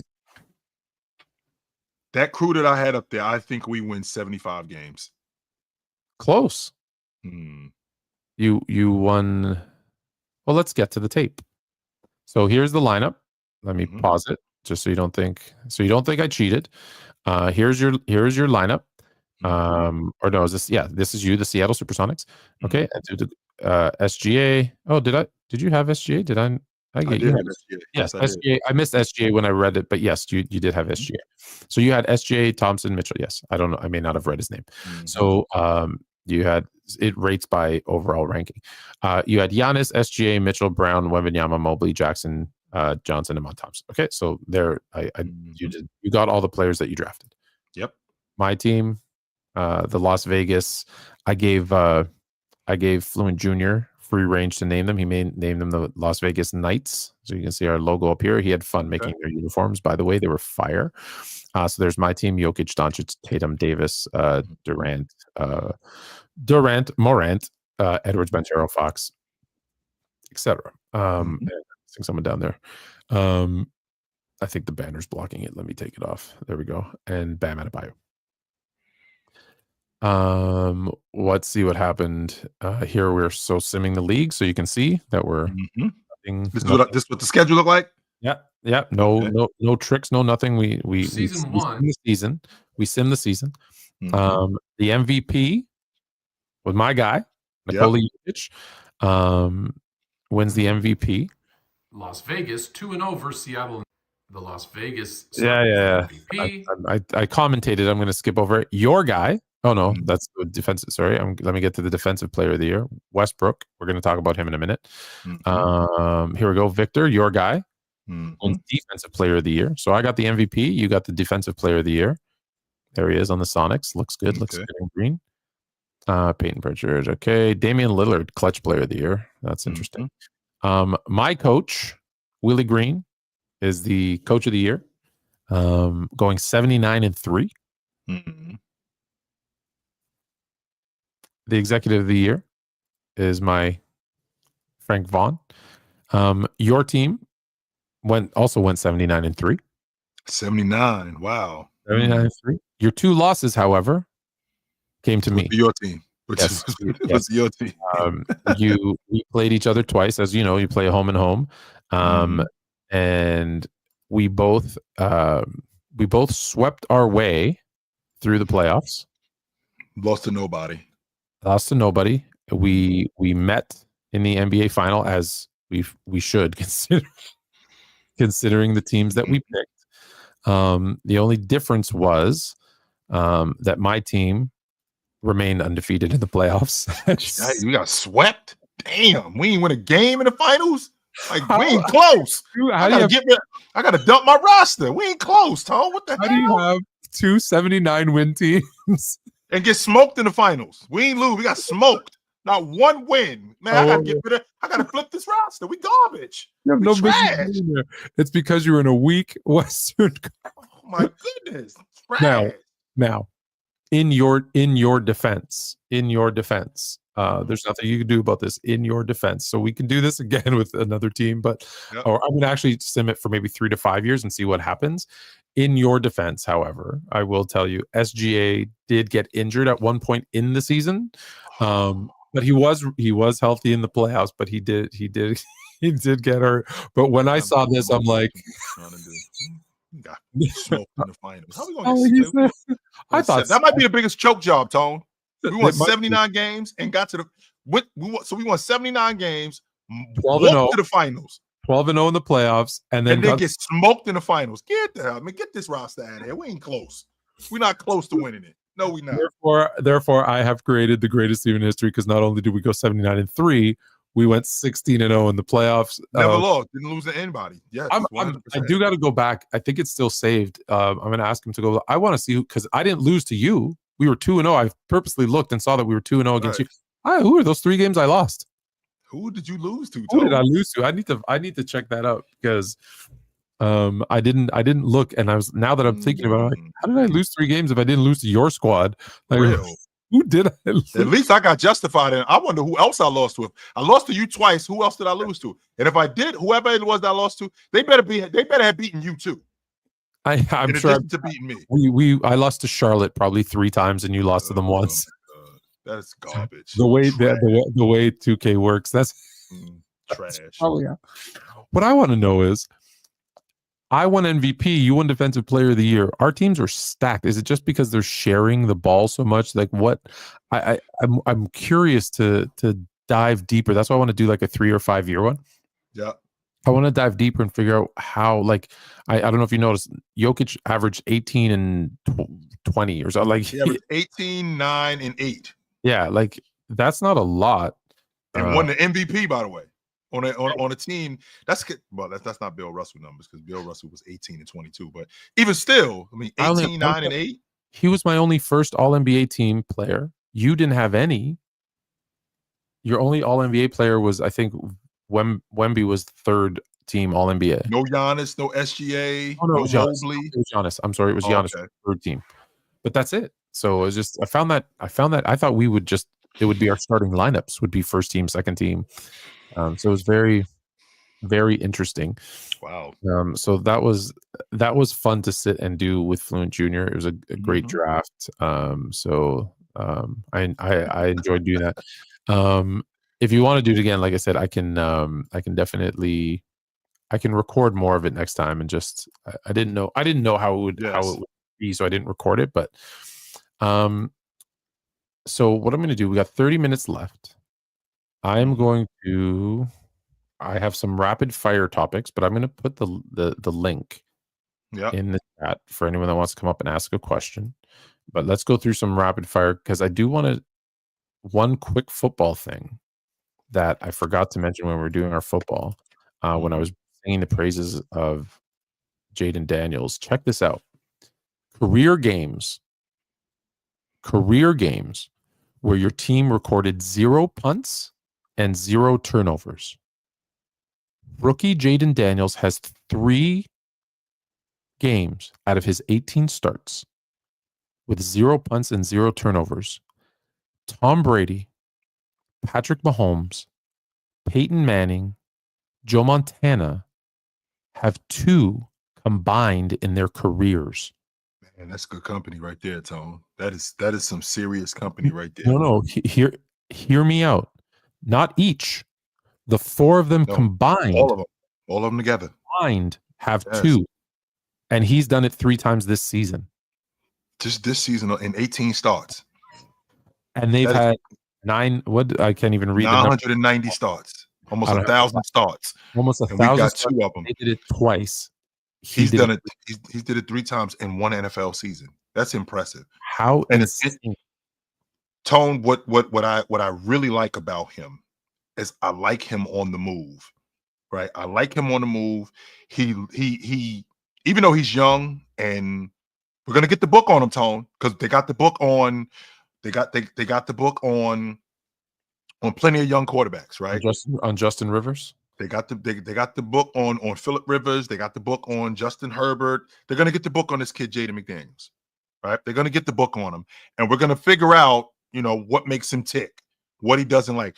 But one, he looks really comfortable in the pocket. He looks really comfortable throwing on the run. He goes through his progressions, unlike a lot of young quarterbacks who panic. And he seems really calm. Tone, I'm watching that game when they played against Washington, and I'm thinking to myself, whoever screws up first is going to lose. And sure enough, when in the words of my man Tone, when buttered, when butter, I don't even want to call him margarine. I don't want to call him butter. He's margarine. He's fake butter. In the words of Tone, buttered. That was the difference in the game right there. I can't believe it. That was it right there. We've got 30 minutes left, and we haven't talked about 2 of the main topics. So let's do that. And then we're going to talk about crazy wanting having 2 depoys.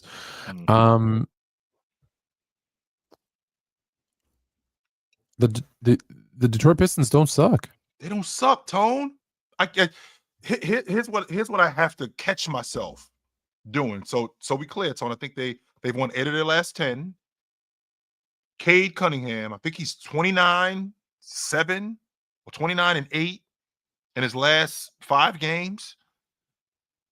I keep wanting to call him Michael Beasley. Malik Beasley. Malik Beasley actually can shoot the basketball. It's interesting that he couldn't shoot with the Lakers. He moves over to Milwaukee. He's a knockdown shooter. Then he moves to Detroit, and he's a knockdown shooter again. He couldn't shoot it that well with the Lakers, though. I'm not really sure what was going on there. Oh, that's LeBron's fault. Yeah, he couldn't shoot it when he was with the Lakers. Tim Hardaway is actually shooting the ball. I'm a little if I'm going to be transparent about this, Tone, because I feel like I overrated Jalen Duren initially. I do think that in 28, I think he's going to be on an Olympic team. I do. I still do. Jalen Duren is a big, strong dude that he needs to understand his role, and I think you're going to be happy with him when he's like, "This is my role. I'm going to just do it." Yes, I think he's a little stiff. A lot of the times when him playing defense, he plays defense standing up. I don't think that he moves his feet as well as he can.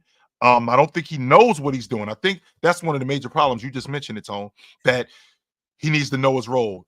That's probably why he's not doing as good a job as he can, because I don't think he knows what he's doing. Yeah. I think that's the major problem with him. I don't think he knows where he should be, what exactly his role is as a rebounder, as a defender, as a transition guy. I don't think he knows exactly what he is. But once he becomes that, I think he's going to make Detroit even better. This kid, Jaden Ivey, who broke his leg, Yeah, when he comes back, yeah. when he comes back, he's going to be better. And the difference on this Detroit team is JB Bickerstaff, who, Tone, you're probably gonna kill me for this, but I think he's a bridge coach. But I think he's exactly what they need. I 100% believe he's exactly what they need.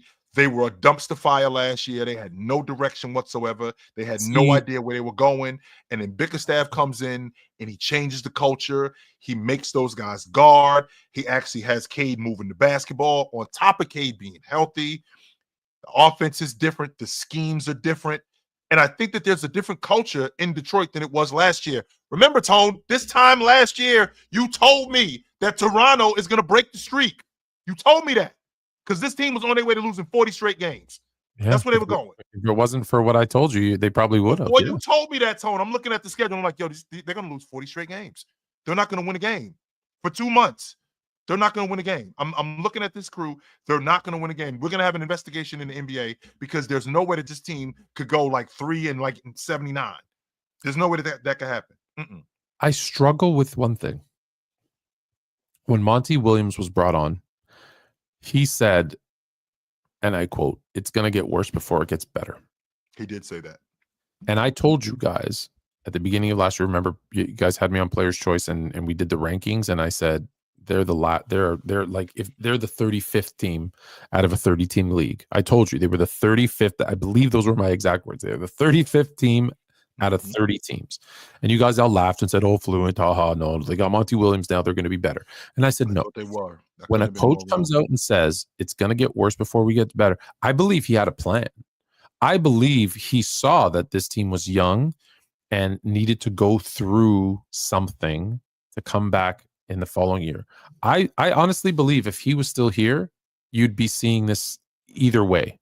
And yes, Bickerstaff has changed the culture and he probably is a bridge coach, and you feel it when you're around them, right? Like, I got to spend some time with the Pistons last week, and you feel it when you're like, even in their warm-ups, you can see they're taking it more seriously. They're I was down courtside, and Isaiah Stewart had the resistance bands, and he had two coaches just pulling him back as he was like going up for rebounds. And like, you could tell like they were something I didn't. They were serious. Yeah, I didn't see the year before. Sure. And I'm like, I wonder, no way of knowing, but I wonder, Monty Williams said they're going to get worse and then it'll get better. I wonder if he saw that, saying like, this is the season that they're all really young and immature, and they're going to be a little chaotic. So I'm going to let them.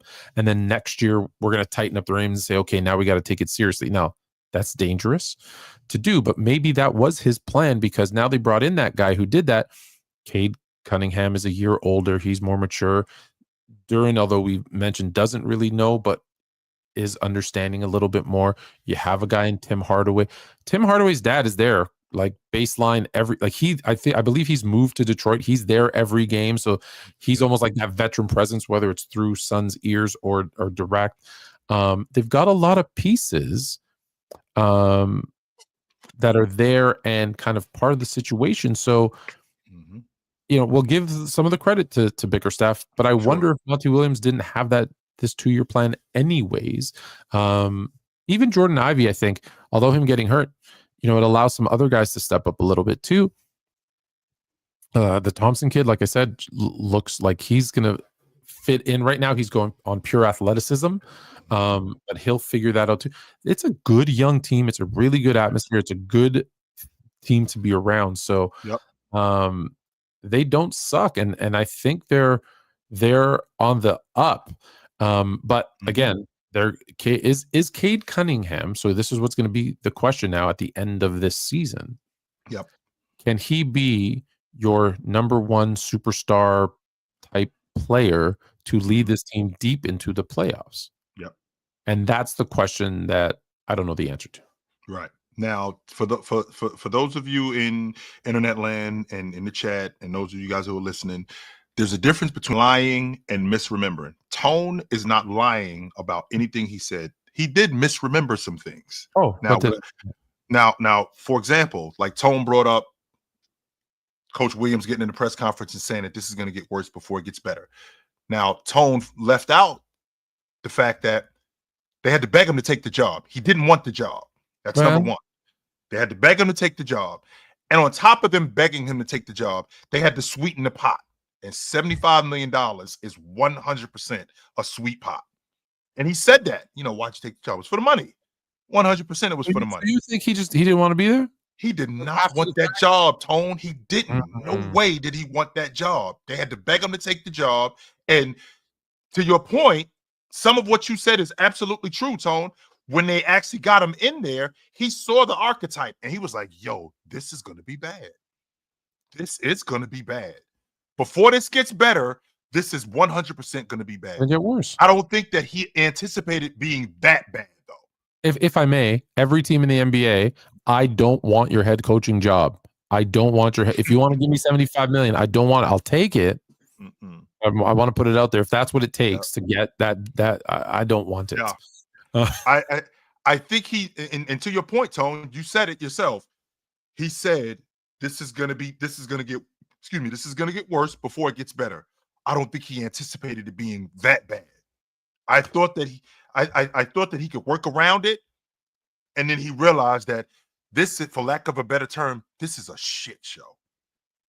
And I don't know if I can fix this. I don't know what kind of timeline. And I don't know if I'm committed enough to fix this, even though they paid me, because I didn't want the job at all. Because remember, Tone, when you're talking about a rebuild like that, you got to be committed. And he wasn't committed from the beginning. They had to beg him to take the job. And they had to sweeten the pot with the money. And that still wasn't enough. But I find myself today saying when a team beats the Pistons, they beat the Pistons, I got to catch myself because I'm like, yo, Detroit doesn't suck. Yeah, that's a good win. That's a good team. To be honest with you, Tone, I was looking at the standings, and I don't think it's ridiculous to think that Detroit could be a bona fide playoff team. Well, yeah, they're the 8th seed right now. There's like I said, there's 3 teams that haven't won double digits in the East, so there's an opportunity for them. They could slide into that 6th slot. I believe your guy G Cuts here, Bubba G Cuts, said Pistons 6th seed before the season's end. He's calling it they're game out the 5 spot. They one game out the 5 spot.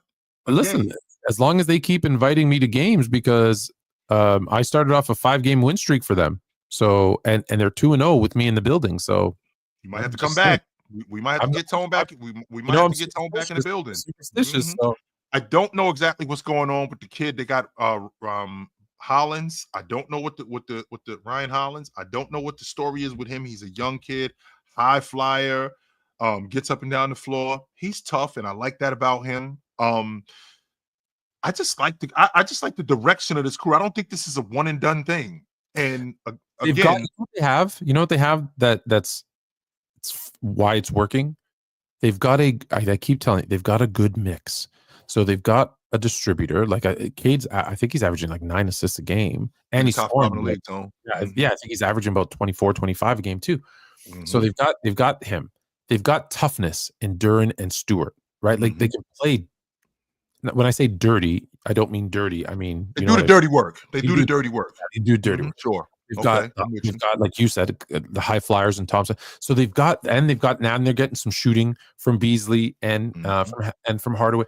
So they've got all the pieces sprinkled around. It's how you put them together. Can you put games together? But they've got all the pieces they need. They don't. The one thing they don't have, and this is the difference between the number 4 seed and the number 1, 2, 3.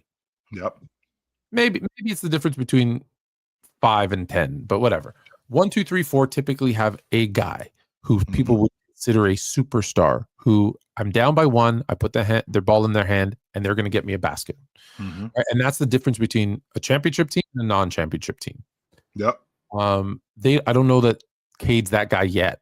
Can he be that guy? Maybe. So that's the one thing why they're 6-8. Looking like it's home. He is. He's looking like I watched him last night against the Knicks, and he looked really poised in the meat and potatoes of the game last night. He looked really comfortable. He didn't look like, he had dollar sign eyes. He looked really comfortable. I'm talking with the fellas, and there's this disconnect where Cade isn't really that athletic, and I'm watching him last night, and I'm thinking to myself, this kid is an athlete. He can get downhill with the best of them. He might not be the best finisher. That might not be the case. I think people are so we've been spoiled with guys who can jump through the roof that the bar that we set is a little high. Last thing, and then we've got a couple guys waiting to jump on and ask us questions. Last thing, so one of the things was the Detroit Pistons don't suck, and LeBron fake takes do. Let me ask you a question. I got into it a little bit with your friends there, on TikTok, about LeBron playing center. And I don't think people understand how content creation and marketing works. So when you want people to view what you're saying, you say something that's a little more than, you over exaggerate your point to get to the point. So I said, show me a time when LeBron started at center. And I said, because, and this was the point, so let me get to the point, because in the 21-22 season, him being listed at center by the Lakers was 100% narrative, so that they could say, look, he started at every position, because by that point in his career, he had been a point guard, he'd been a shooting guard, he'd been a small forward, he'd been a power forward. And they said, and they came out and said, well, look, here's 12 games in the season where he was listed at center. So, and look, look at this game, he took the jump. He took the jump ball, so he's the center. And I said, you're avoiding my question. No, you said he never started. You said, show me when he started. And I said, my question is, and I'll repeat it again, and I've repeated it 10 times. No one's answered it. At the beginning of that season, you had a healthy Anthony Davis. I'm thinking of old Raptor. You had Anthony Davis, center, listed as center. You have a healthy Dwight Howard, although old, center and healthy. Yep. You have a healthy and younger than Dwight Howard, but still older in his 30s, DeAndre Jordan, and even Jay Huff. But you have 4 guys listed at center and healthy. Why are you listing LeBron at center? Now, I got a bunch of answers. Well, those guys all got hurt and he had to play center. No, that wasn't until March. Right. The season starts in October. Why was he listed at center in October? Because of him playing center in the future. So that their plan was that Anthony Davis and Dwight Howard and DeAndre Jordan were going to get hurt and he was going to have to play center. That was their plan? Well, they were going to play him at center at some point during the season. Now, okay, if he's listed, this is where the disconnect comes in with me, Tone, because I'm thinking if he's listed at center, I'm listed at the 5 tonight. So I'm playing the 5 tonight, not listed at the 5 in training camp. No, those two things are not the same. He was listed to start the season. Game 1, he was listed. He was as a center for this season. People don't understand the rules or how it works. So at the beginning of the season, the teams put in on day 1. These are the players. This is their position, and it's one position. Like DeMar DeRozan was listed at the power forward. Power forward, yeah, exactly. And so my question that can't get answered is: other than narrative, he plays all 5 positions. Why was he listed at center to start the season? Don't forget, LeBron James is very aware of his legacy. He knows very, very well. And so I'm just like, and it's okay. And here's the thing that bothers me. It's okay to say your favorite player or your GOAT or whatever has flaws. Like I just told you, I have Jordan as the GOAT. Did I hesitate 1 second to talk about his 1-9 terrible record an hour ago?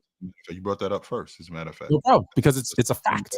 So it's okay to say, yeah, LeBron had the Lakers put him at center because he wanted to be the only player on Basketball Reference history, whoever, NBA history, to be listed as that, a different, all 5 positions. And so these fake narratives where you can't admit that it's just done for whatever, it drives me nuts. You guys, I watched a little bit of clips. You had Gilbert Arenas on the main stage when you guys on Playbook. Not one person asked him about his stupid comments. Not one. Now maybe, I don't know, maybe you weren't allowed to.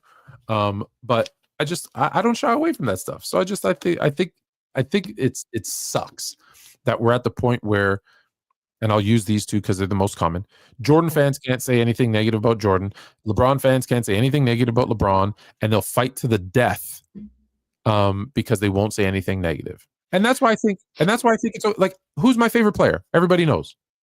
Magic. Do I ever tell you Magic was perfect? No. Do I ever say tragic Magic didn't happen? No. No, you don't. And the downside to it is the quote unquote bronze sexuals. I don't like that term, by the way. I I prefer don't like like it either. I prefer Yeah. like LeBronaholics because they Yeah. just keep drinking the But juice. the thing that I'm thinking is like there are plenty of people out here that support LeBron that give really good information. Really good information. I mean, my guy Goat James Kingdom, I think it's Horrible. interesting how you two guys go back He's and forth. horrible. with Yeah, it. I'll tell you why he's horrible. I I'll do. tell you I why think he's it's really interesting. I'll tell you why he's horrible. One, he brings up he has a page that says I am this page is dedicated to the appreciation of LeBron James. If you're a page that is just there to appreciate the greatness of LeBron James, then you should be talking about the positives about LeBron James. 90% of his content is knocking other players and other generations to try and uplift LeBron. That's like you going out and every girl you talk to, tell them about how nasty their man is. Yo, I saw him cheating at the club on you. I saw him chatting up another girl. Like that's not appreciating your greatness. That's knocking other people to try and make you look better. So I don't like that. He put out an infographic one day with 4 boxes. All 4 of them I proved that were wrong with Jordan information. So when you're putting a graphic up that has 4 pieces of information, all 4 are wrong. That's not sharing good information. I then asked him once. He asked me on his show, and I said something. I said, "Would you ever say that about LeBron James? Because I would never." And this is a quote: "I will never say anything negative about LeBron. That's not good information. That's misleading. That's untrue." And lastly, I asked him, since LeBron James is the greatest scorer of all time because he had the most points, he said yes. I said, so John Stockton's the greatest passer of all time because he has the most assists? Yes. John Stockton is the greatest defensive stealer of all time because he has the most steals? Yes. Okay. Bill Cartwright is a better scorer than Gilbert Arenas because he has more all-time points? Yes. That's not, you can't. You're so in this narrative, because of that one point that you can't look at basketball objectively anymore. And that's why I say it's bad information, because it's so through this LeBron is the best lens that it takes away from other takes. Now, that being said, I like him. I think they're hilarious. Like the fact that they have time to edit. Like, have you seen their videos where they do all that editing? It's good stuff. It's really like good stuff. A lot of time on their hands. I have no time to do that. I don't know how they do that. So good for them. And then I see him. You know how? I don't know if you know this. Halloween's my favorite time of the year. I don't know if I've ever told you that before. You told me that before. Like it's an event around the house. Yeah. So when I see him, he dresses up like Jigsaw. He dresses up like Jason from Friday the 13th. So they got all these costumes. So I applaud their efforts. Okay, there's the guys in the private chat bugging me to come on. So Mike isn't working, but my question. Okay, so Markham King, hold on one second. We're going to start with Bubba G Guts, and then we'll ask your question. What up? Yo. Yeah. So what up? First off, I respect, what you guys are doing. You guys provide very good information. So I just wanted to give you guys your flowers real quick. Thanks, man. I'm from Minnesota, right? So I'm in the mindset where it's no disrespect to Towns, but I truly feel like what Towns is doing in the East Coast, I don't think he could do the same thing in the West Coast. That's why I think he had a problem when he was with the T-Wolves. Is that a product of Towns or a product of the Timberwolves? And I'll tell you why I asked that question. Watching the Timberwolves in Detroit last week, they look like Julius Randle specifically looks disinterested. Well, I got him getting traded before the trade deadline. Same here. No disrespect, he's a black hole. I watched the body language of everybody other than Ant. Gobert, Conley, all of them. As you saw, my front row right there, and I watched and I went, these guys don't even want to be here. Ant went like 10 of 15 from 3, scored 53 points. They got blown up by like 20. Everybody else was just like head down, like like they wanted I don't know what's going on there. So I wonder if Cat fell into that mindset of whatever's going on there. But I'm with you. I told everybody the trade it's a net zero. I don't think it helped or hurt anybody. But yeah, I had Minnesota going to the finals before the season started. When they made that trade, I didn't think that they would fall off as much as they did. I thought Julius Randle would bring something a little bit different, but the way that the team dynamic was, I didn't think that they'd fall off as much as they did defensively, and they just have. I couldn't have been more wrong about this team. I couldn't have been. Oh, my bad. Bubba isn't Bubba G Cuts. My bad. No, that's not yeah, him. no. So that's a different dude. I have to like. I know you guys got other people, but I just have to say this. Like, number one, Towns. I respect his game, but it's to me personally, they traded him too late. I think they could have gotten a way better I think they could have gotten way better talent if they would have traded him earlier. And if you're going to trade him like in the summer, maybe in the summer, maybe. Yep. Okay. And Randall is too much of a black hole. He doesn't even play defense. Like, I was watching that game against the Celtics, and his game has just changed because of, I don't know if it's because he's trying to give more touches to Julius, or sometimes Ant can come across a little bit immature because I feel like he knows that he can do whatever he wants. Yep. And he just plays to that like advantage, if that makes sense. He gets a little charismatic. Right. He came across as such a jerk on that.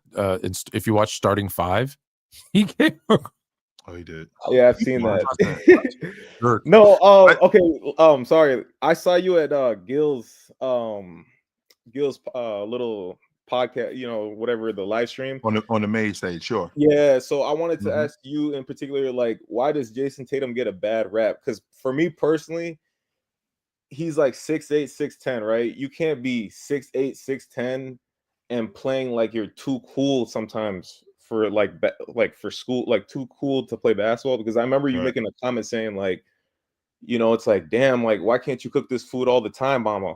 Like. And I just think he battles with that within his inner self. I think a lot of it has to do with him playing for the Celtics too. As good as he is, I think that if he was playing for Minnesota, I don't think that he would get the rap that he was getting. I think if he played for the Trailblazers, I think the fact that he plays for the Celtics, I think there's a different target on his back. I think that there's a different expectation there. Yeah, he could be a little bit inconsistent, and that shit drives me crazy. I'm not gonna lie to you, because I 2 nights ago he went 38 and 11. Now, tomorrow night, I might get like 24 and 6, and I'm going to lose my mind again because that's what he does. But then I might get a streak where he goes 29, 36, 34, and then he's rolling again. But I don't think it's a cool issue. I just think that he's of this era. I think he's of this era where this is the way the game is played. That team that he's playing on, this is how they play. They shoot the long ball. He'll bail you out with bad shots, and it affects the way people view him. I still think that he's a fantastic player. I do.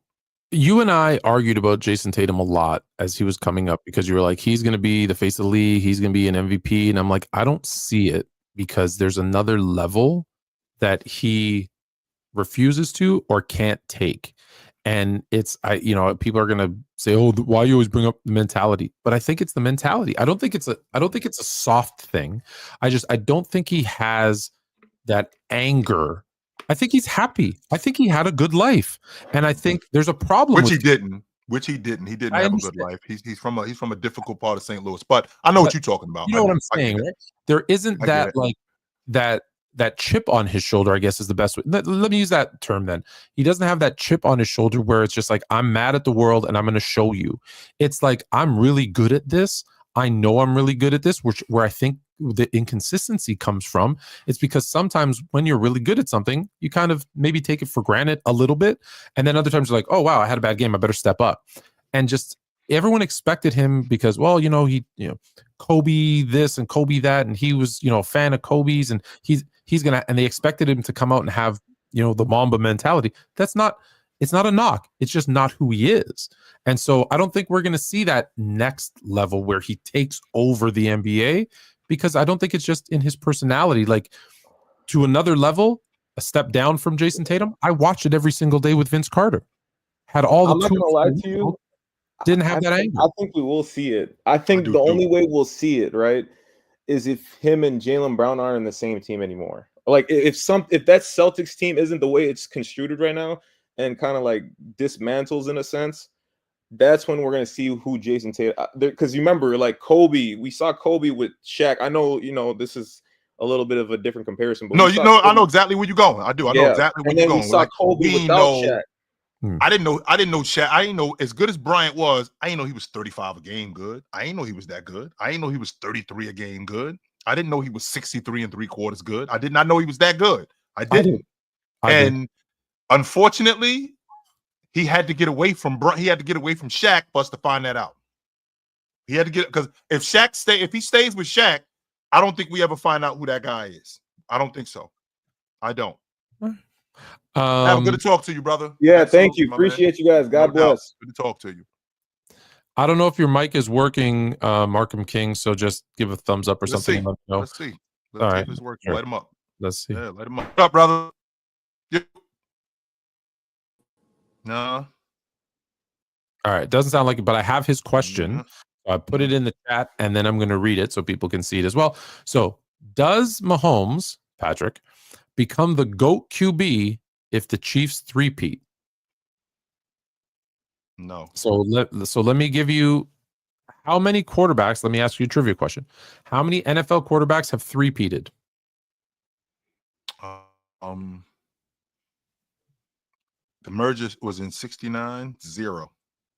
0 is the correct answer. So I would say if he three-peats, as long as he continues his career long enough, because you have to play at least 10 years, yeah, he's probably already number 2 for most people. So I would say he might take over if he three-peats. He might. But Tone, if him three-peating, that would just check the box of championships. And to your point, like, I still got work to do. What was he been in the league? What are we in, year like 7 now? Something like that? Yeah. I think we're in year like 7. So he's still got a lot of work to do. There's still some things that need to get done for him in order for him to do that. And on top of that, the current GOAT, you did lose to him. You did. And not once. You lost to him twice. That is what I said too, is that it's going to be really hard for him. So this is year now as a starter, but it's year 1, 2, 3, 4, 5, 6, 7, 8. Yes, this is year 7 as a starter. Now in his previous 6 years as a starter, however, he has made it to the AFC Championship game every single time. That's incredible, Tone. I want to make sure I'm understanding you, Tone. Since he's been in the league as a starter, he's been in the AFC Championship every year. This is the first year he didn't make the Pro Bowl, which is crazy. So 6 years, 6 Pro Bowls. He has made the AFC Championship game every single year as a starter, so 6 times in a row. Has made it to 4 Super Bowls, has won 3 Super Bowls, and that is the problem, is that he lost to Tom Brady. And like, would there be a GOAT, even if it was young and old, it doesn't matter. Would there be a GOAT debate if in 2003 the Bulls were still the Bulls and they played the Cavs and the Bulls with Michael Jordan beat LeBron James in the NBA final, and then LeBron James went on to have the exact same career he had? Do you think there'd be a GOAT debate? No, it wouldn't. No, there wouldn't be, because you're like, no, we got to see them play against each other and he lost. Now football's even a little if he different. was old. Now football's a little different because there's no, you're right, Patrick Mahomes was never on the field with Tom Brady and defenses and running. Like, football is definitely more of a team game than basketball. That's not I don't think that's crazy to say. Yep. But yeah, it's going to be tough for him because of that, like you said, because they played each other and lost. The AFC Championship game was in Kansas City, just so you know. Yeah, the AFC Championship game was in Kansas City. And twice. In Kansas City. Right. And that bowl game, which was in Tampa, don't forget, Tom Brady, previous to that bowl game in the NFC Championship game against Green Bay, not 1, not 2, he threw 3 interceptions that day. 3 of them. I I want Yes. someone. I want someone to I don't like Tom Brady. I want someone to dethrone him. So I'm all Sure. for. I'm all for the Mhm. Mahomes is better than Tom Brady, and because here's the other thing too. Y'all keep talking and saying Tom Brady's the GOAT. Tom Brady is not the GOAT. Tom Brady is the GOAT of quarterbacks. He is not the GOAT of football. Mhm. That being said, we've run out of time, Mhm. but I want you to have the last word. Your good friend, your very good friend, has said that the Defensive Player of the Year awards only goes to big men. Jalen Williams.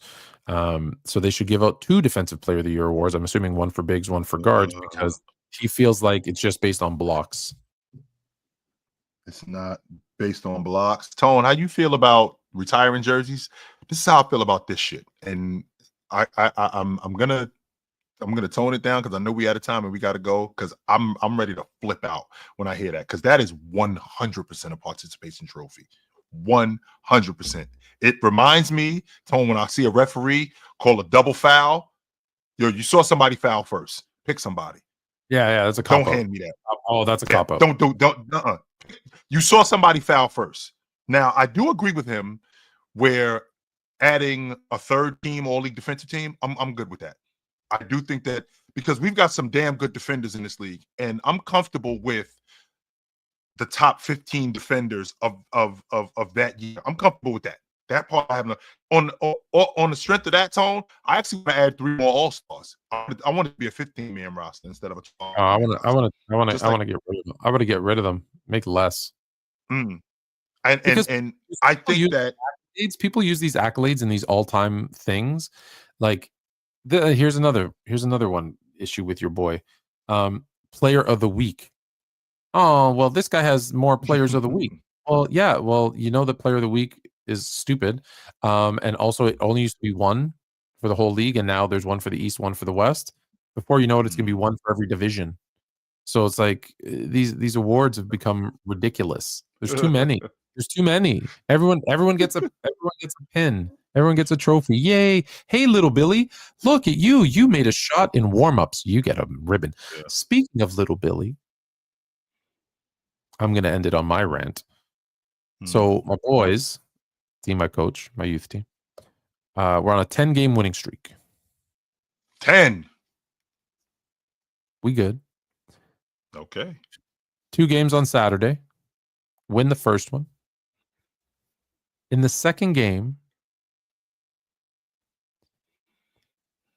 right early on in the game, we're up 14-8.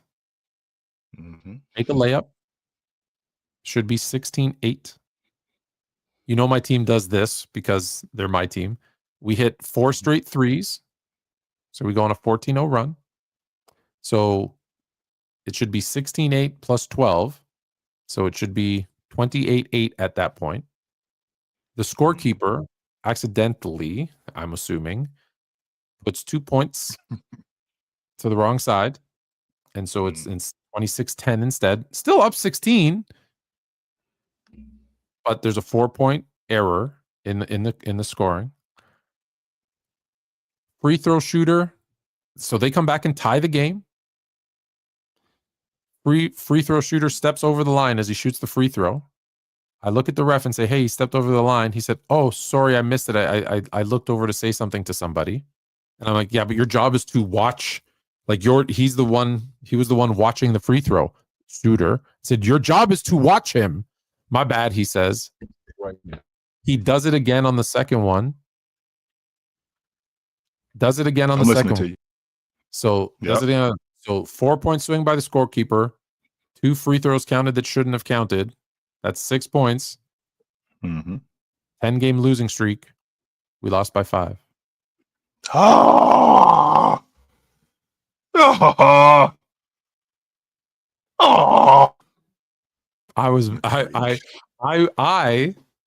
You won't believe this. I was the calm one trying to tell all the parents.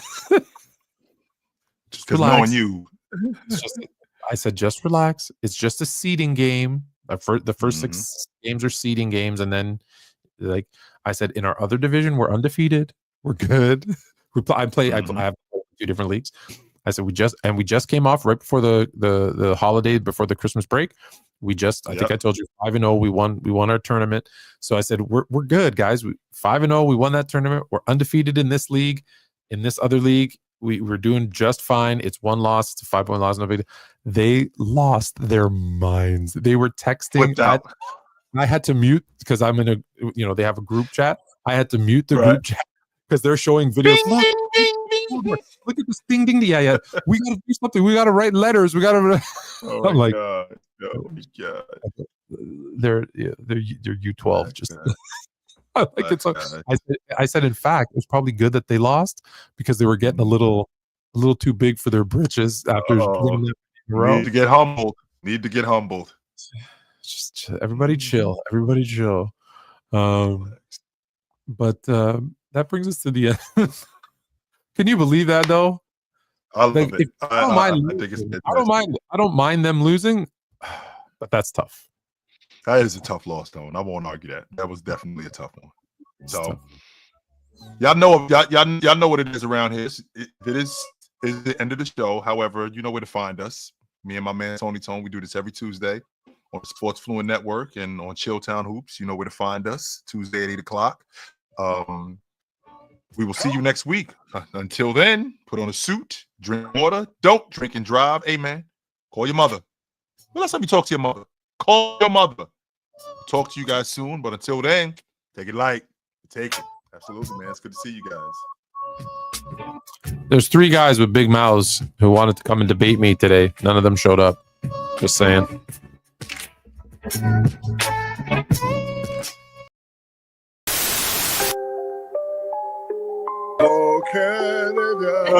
Put on a suit, drink water, don't drink and drive. Hey, man, call your mother.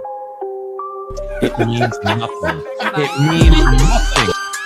Nah, they lying to you. It's about the money. Now you're more fluent.